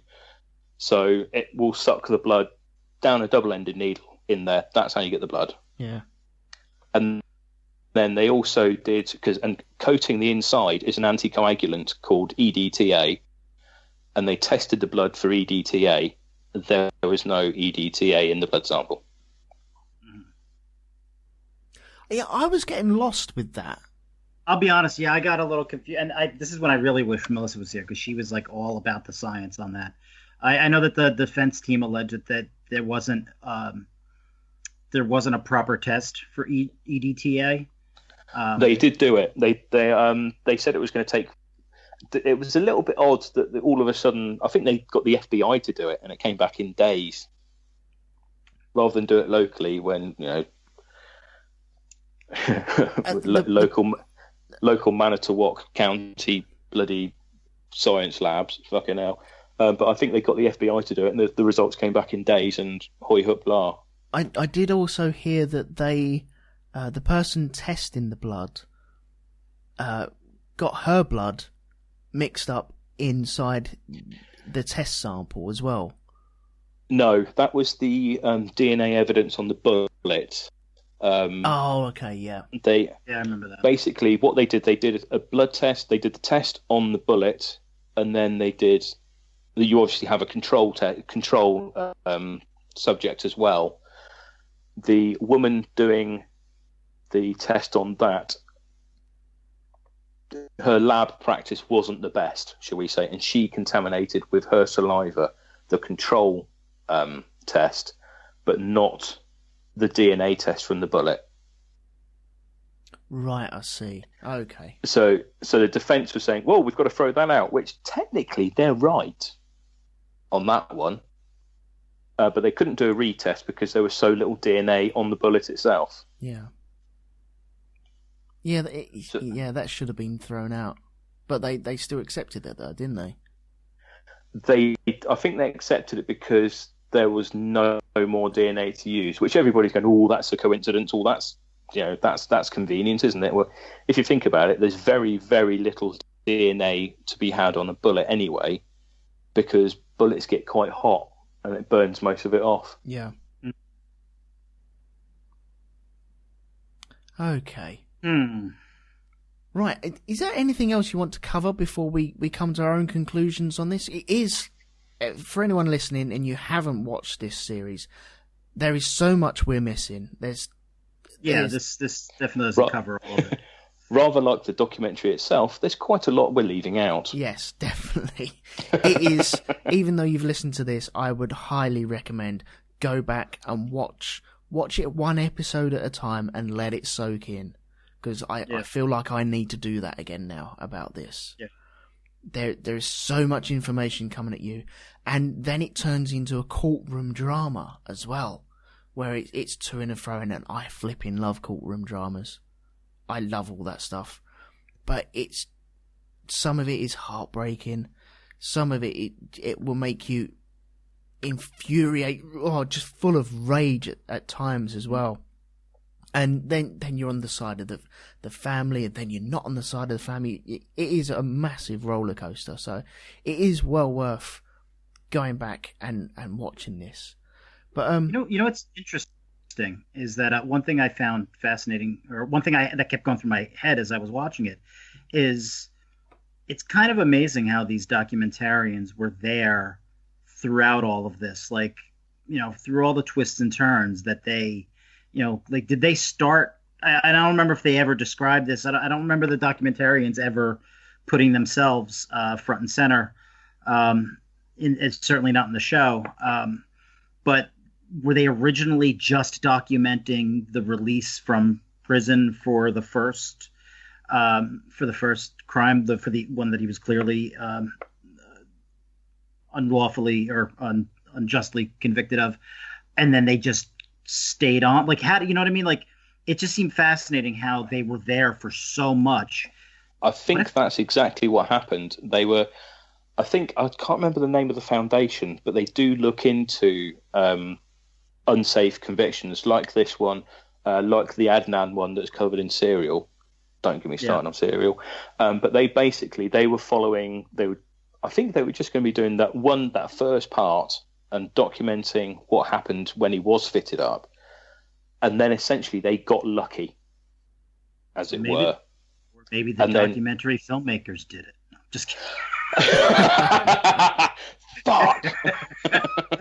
That's why so much is left out. It's the perfect crime. That makes us accessories to murder as well. That would make all of us accessories to murder. Oh my god! But I think eventually they did get lucky, in a matter of speaking. Yeah, right place, right time. Yeah. Yeah, I have to admit. Yeah, when a court case is going, did you know about this when it was going live, Sean? Because was it major news? No, it was not. The only thing, it was definitely not major news. This was a very obscure case. No, I don't think anybody, unless you lived in that part of the country, unless you lived in Wisconsin or even in Manitowoc County, because apparently it was very big up there. But anywhere else in the country, you didn't know about this. This was an obscure piece of news. What we did know, the district attorney, the scandal that broke with him was well known. And of course, I can't remember exactly what it was that he did. Was it texting with a minor, or? It was basically the good man Kenneth Kratz, voiced by the paedophile from Family Guy, was using his position and social standing to lever sexual favours from young women who he had been prosecuting and or defending in court. Yes, Yes, that reached national news because we just love tabloid journalism here in the country. And that made it into the documentary as well. Yes, and it wasn't until that because the whole time watching the documentary, I severely disliked him, but I also felt like I knew him somehow. And then when that came up, it was like, oh shit, it's that guy. So that's the only element of this story that any of us around the rest of the country knew about. So, wow, yeah, because I hadn't heard about this when I first started watching it, or even speaking about it. I hadn't known about Stephen Avery or the cousin or the nephew or anything that was going on. That's why I was so intrigued after the first episode. Just didn't know what to expect, and then you get blindsided by all of this capering and what is going on after. But from this document, are there any heart-wrenching bits that you remember? Are there any key scenes that you remember that you'd just like to touch on, or what? Let's go with Pete on this one first.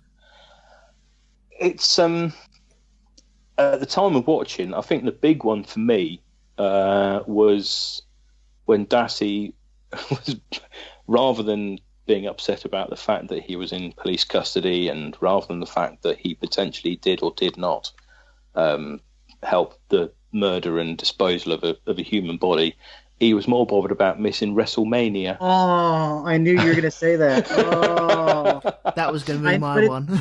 Yeah, it was. That hurt. That hurt so bad though, because it's like that just goes to show how innocent-minded this kid was. Like he didn't, he hadn't a clue. The kid had no clue. I mean, the other thing with Brendan Dassey that always stuck in my mind is in the interviewing, they were saying, "What did you do to her head? What did you do to her head? What did you do to her head?" And he said, "We cut her hair." No. Yeah. Punched her. No, you didn't cut her hair, did you? Yeah, punched her. No, and... getting warmer, and shot her. Yeah! How many times? Twice? No. That's the thing, though. He didn't turn around and say shoot her. They turned around and said to him, "Okay, who shot her?" Who shot? At which point, and this is the only thing that sort of made me feel a little uneasy about Dassey. Who shot it? Stephen. No hesitation. Everything else has been. And then all of a sudden, who shot at Stephen? But they are questioning about the murder on Stephen's property, and it is based around him anyway, so that doesn't surprise me. Yeah. It's just the way that he was so hesitant and clearly coached on everything else, but that was Stephen! Yeah. Sure, what about... Adam and Joe fans, just coming. Never mind. Yeah. Sean, what about yourself? What stands out to you? Oh, well, I think I said it before, that Stephen Dassey, when that moment where he's like, at the end of the interview where he's just incriminated himself, and he's like, all right, well, I got a test. Can I go back to class now? And it's just like, yeah, no, you're not going to. They're like, well, I think they even say something like, yeah, I don't think so, or something. I forget exactly what they say to him, but I just remember. I think that is what they say. It's like, you poor bastard, like, and I was going to tweet when the word came that his conviction was being overturned, that he was being released. I was going to tweet this, but I held myself back because I just thought, this is a little maybe, I don't know, awful. But I was going to tweet like, I guess Stephen gets to go back to social studies now, but yeah, it was, yeah. But that's it. I mean, like I said earlier, I mean, this really comes down, for me, it's not even about Avery. It's about this poor kid that got railroaded. But on Avery, I keep thinking about that one lawyer, and his sentiment is my sentiment. This trial and this investigation was so poorly handled, and it was a miscarriage of justice. I just hope he is actually guilty, because then we can sleep at night. Because if we put an innocent man in jail again, that's pretty awful. Yeah. But yeah, so that's pretty much my end feelings on that. Yeah. A couple of things from me, I suppose. Number one, the hot reporter. Hello. Oh my God. Is it wrong? Is it wrong to be sat in your room with a semi while they're talking about dead bodies? I don't know.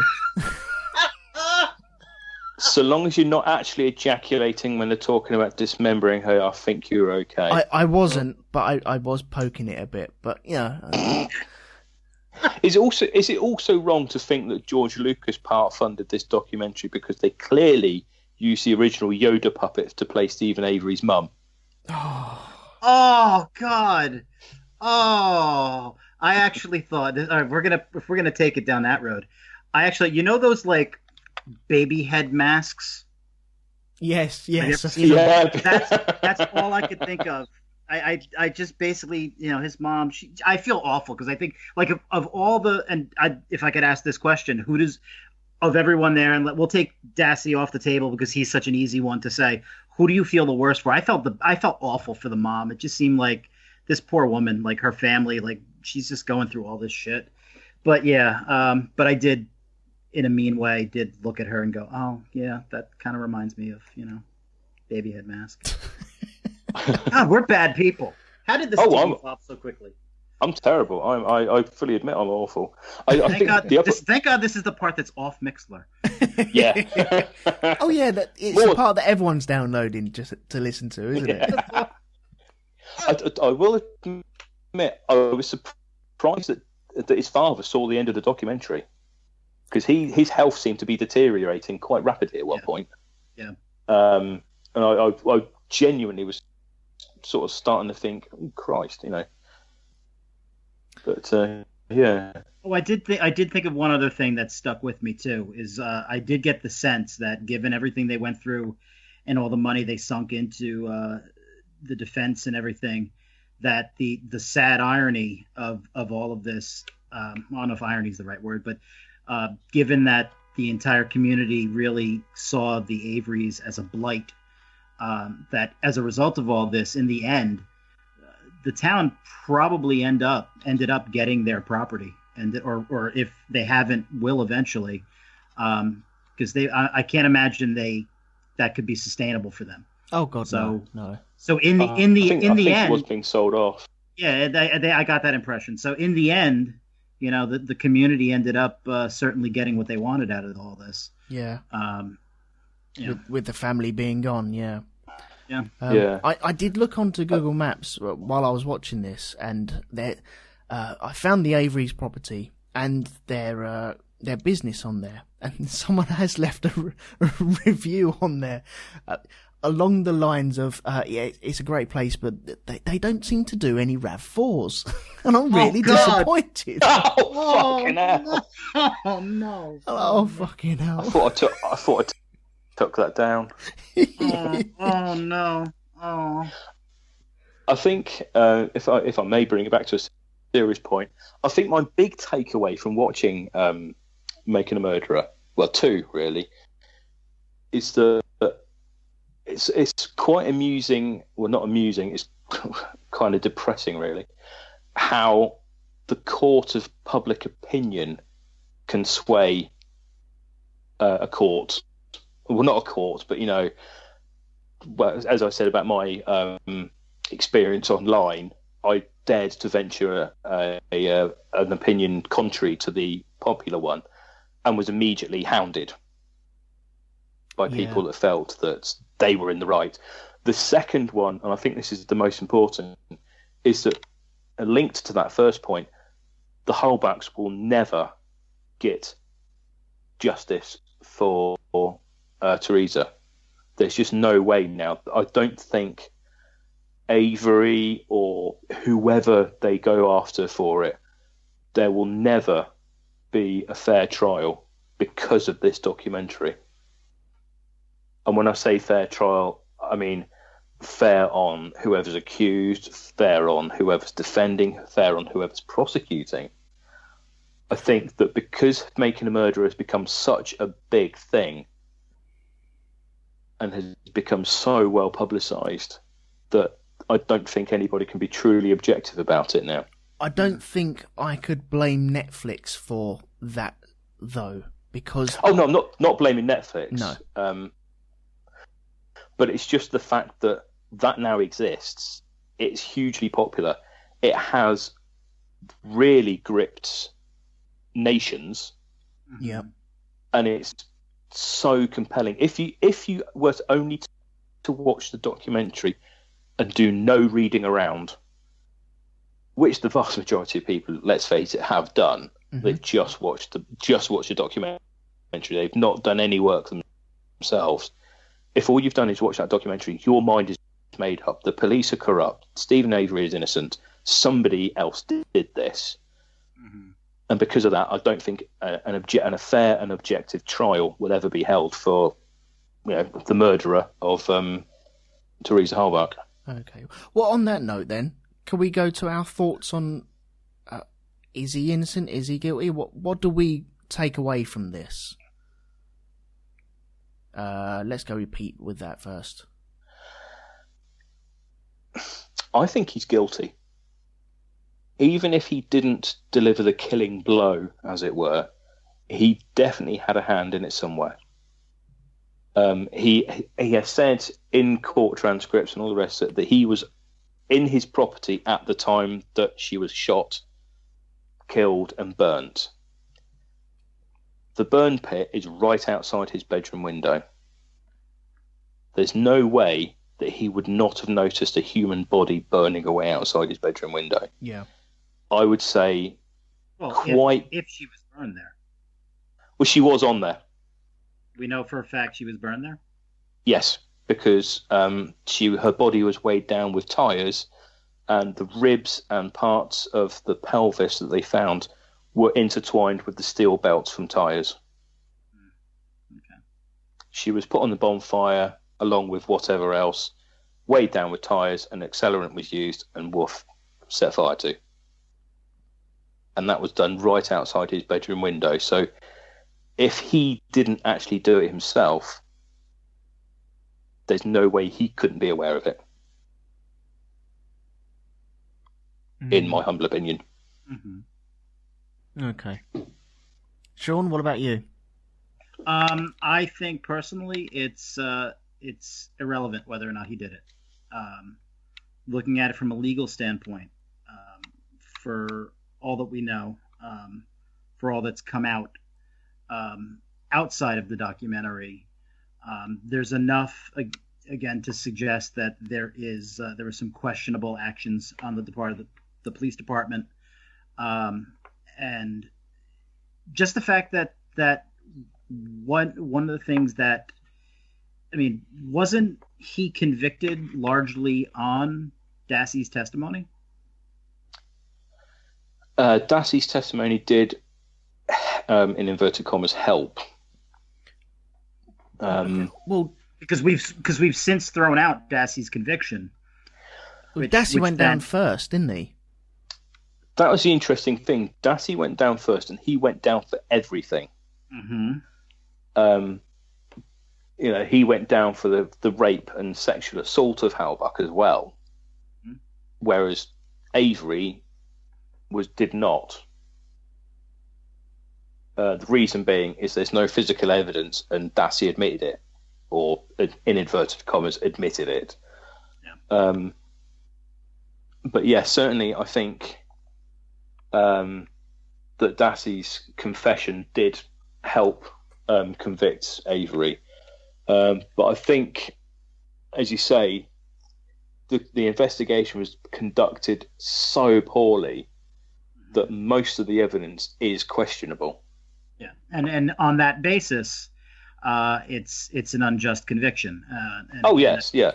And I think that, just speaking from a legal standpoint and speaking from the standpoint of, we all deserve equal protection under the law. Whether or not he actually did it, it sets a very frightening precedent for our justice system. It certainly doesn't make me feel comfortable should I ever be accused of a crime. So I think that there was certainly a failure on the justice system's part in this, and I think that personally, I think it's very plausible that he did do it. And again, I'm gonna say what I said earlier. I agree with what the one lawyer said. I hope, given that he was convicted, and assuming that the conviction won't be overturned, if it's not overturned, I hope he did do it, just so that the right person did get convicted, even if convicted wrongly. Right. Okay. Wow. This is amazing. It really is. Just going over it all over again. Okay, from my point of view, do I think he did it or not? I think I'm more in the camp with Pete of, if he didn't do it, he was involved in something to do with it.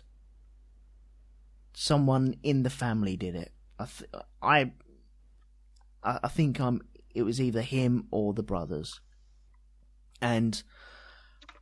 But I say that because he's so adamant that he turns around and says he didn't do it all the time. He's constantly sticking with that story. And so maybe in his mind he's, well, I didn't kill her, so I didn't do it. And didn't he say he wants a polygraph on it as well? He's quite happy to take a polygraph on it as well. Oh, sure. Anybody can do a polygraph. Well, yeah. But it was... Do I think he killed her or not? I think he was involved. Whether he killed her or not, I do not know. I really do not know.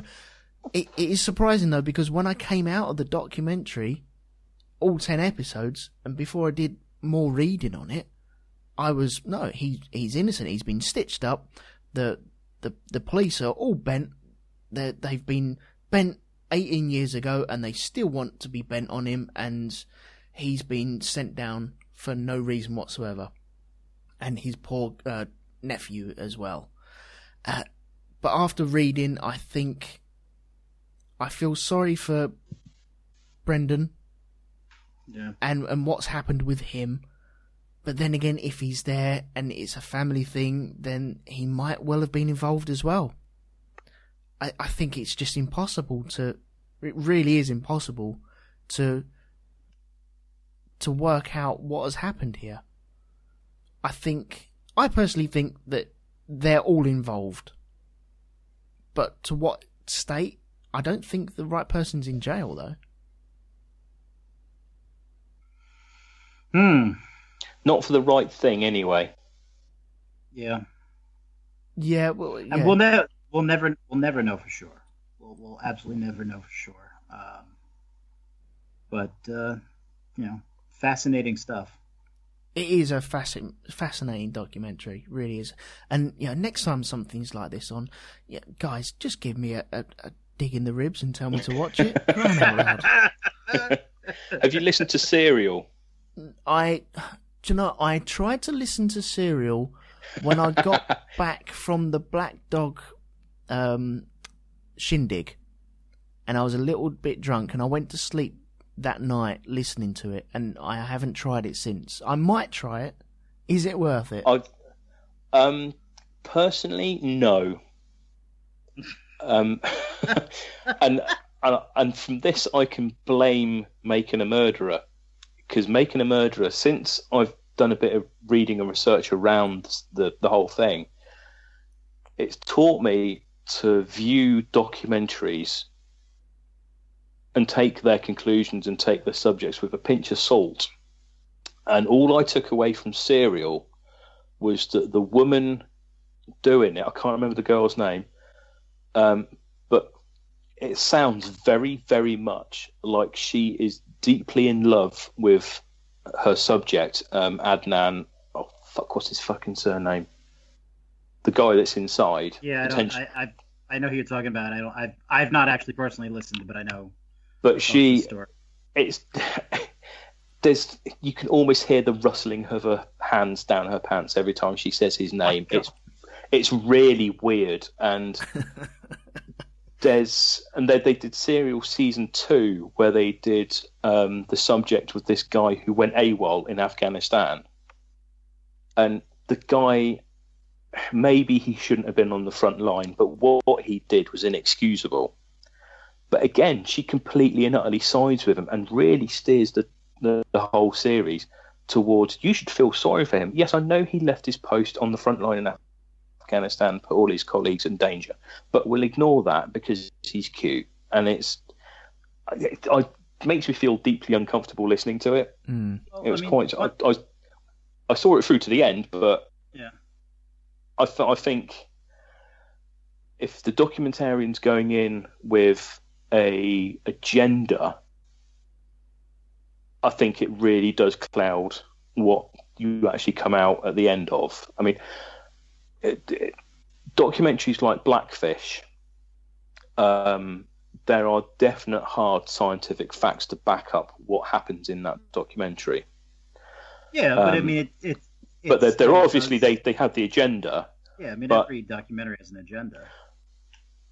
But then you have documentaries like the ones shot by Louis Theroux. He doesn't have an agenda. He goes in with the rope and lets them hang themselves. But he's not going in there, even with the white supremacist one that he did when he was first starting out. He wasn't going in there to make them look stupid or make them look bigoted or make them look like what they are. It was literally, I'm just going to stand back. Here's the rope. Off you go. But that's the agenda, though, isn't it? Yeah. It's when I say, I suppose I'm using the word agenda wrong. Really, he's not trying to make you think a certain way. Right. Yeah, he lets whereas them... this certainly is. Yeah, it's not trying to persuade you or pull at your emotion. No. Yeah, I mean, I get that. I think that, but I think that, I mean, that's most documentaries are trying to, they're part position paper and part entertainment. Yeah. And that's, we have to, I think the smart thing is to watch it, take it in, let it affect you, but then, your due diligence and look beyond it. Yeah, do your homework. And by that, I think that, also looking into, legitimate sources. I mean, I like that, a lot of your points, you brought up the court transcripts and things of that nature. I think that what tends to happen is that, just as people will only watch the documentary, say, and then go on the firestorm on the internet, ripping everybody apart, as you described, there'll be others who'll then kind of fall into their circular reasoning and listen to podcasts that only serve, whatever it is they believe. And, with anything, any form of media, due diligence, but I think in this case, there's certainly a lot that's pretty evident to help you form some opinions, and a lot more out there to help you, challenge those opinions. But in the end, I really don't think we'll ever truly know what happened. No. No. And it makes it an interesting, I mean, certainly, one of the reasons why we've discussed this now for 3 hours? Fucking hell, yeah. Yeah, getting on that, yeah. Jesus. But it's, so next week, Jean-Benet?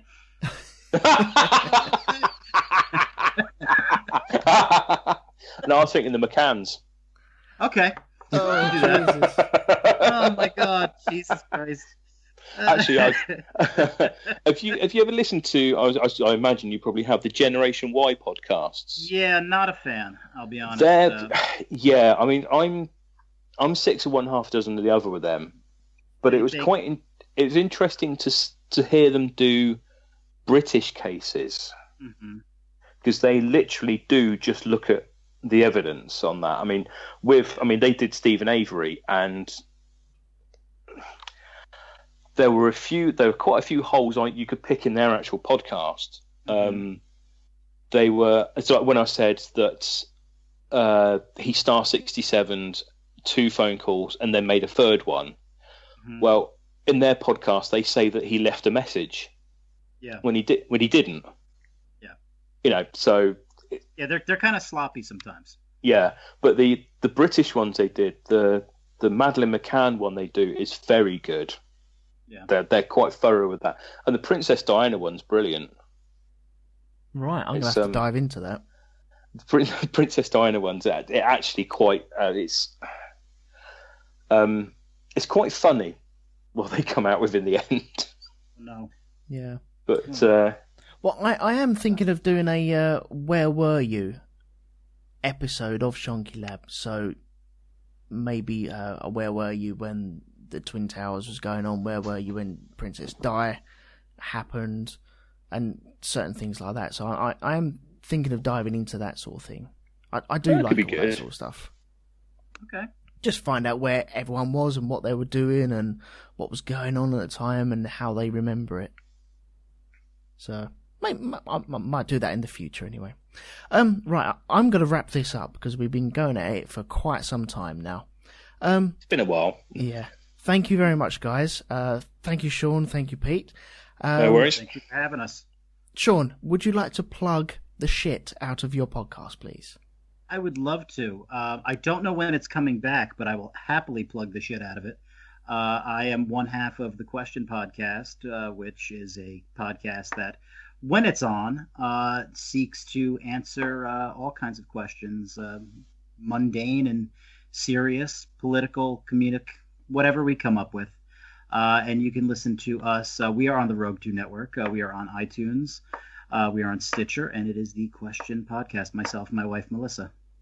Excellent. And he's bloody good. And, come back soon. We will. We hope. We really hope to. We've had so much, just personal stuff happening. Yeah. Nothing bad. Just, whenever you say that word personal, people always go, oh, really? Troubles. Oh, everything's good. Just a lot of stuff. Yeah. Happening. Life. There you go. Yeah. Summed up in one word. Okay. Tell her to put the coffee and the hot chocolate to one side for 5 minutes. I thought something else was going to be said. Pete, would you like to plug the Generation Y podcast by any chance? No, because half the time it's shite. Jesus Christ. I would like to... Generation Y, am I listening to this shit? One of them has branched out on his own, and it's awful. It's really bad. Right, if the guys from the Generation Y podcast are listening to this is the opinions of the other two guys. I have not listened, and so please do not think that the Shonky Lab is against you guys. There we go. If you criticize them on Reddit, they do come after you. So just so you know, they might have a response. Oh dear. Cool. Is there anything else you'd like to plug, sir? As usual, my internet presence isn't that great, but I am going to plug the artwork of Danny Davies yet again because he's fucking brilliant. Good man. I cannot blame you for that. Highly endorse. Yeah. Okay, so thank you very much to Sean. Thank you very much to Pete for joining us. Thank you to everyone in the chat room that kept it knocking around. I think we had Jack Woodgate, we had Doreen in there, we had Matt Jones in there. I'm sure we had someone else in there as well at some point, but I do apologise if you're in there and I've missed you in there. But please do pop along to mixler.com, which is mixler.com/Rogue2Media, and you can listen to the Shonky Lab live whenever I do get around to doing it. I am in the process of trying to kick myself up the arse and do this on maybe a weekly basis, maybe on a fortnightly basis. I need to do more of these, and I thoroughly enjoy doing these. It's just, once again, life has been in the way a little bit, so fingers crossed we'll be on a good run up until Christmas at least. So I think it is that time now that I turn around and say thank you very much to everyone listening, thank you everyone to downloading, and please leave quietly. This is a residential area. Yeah.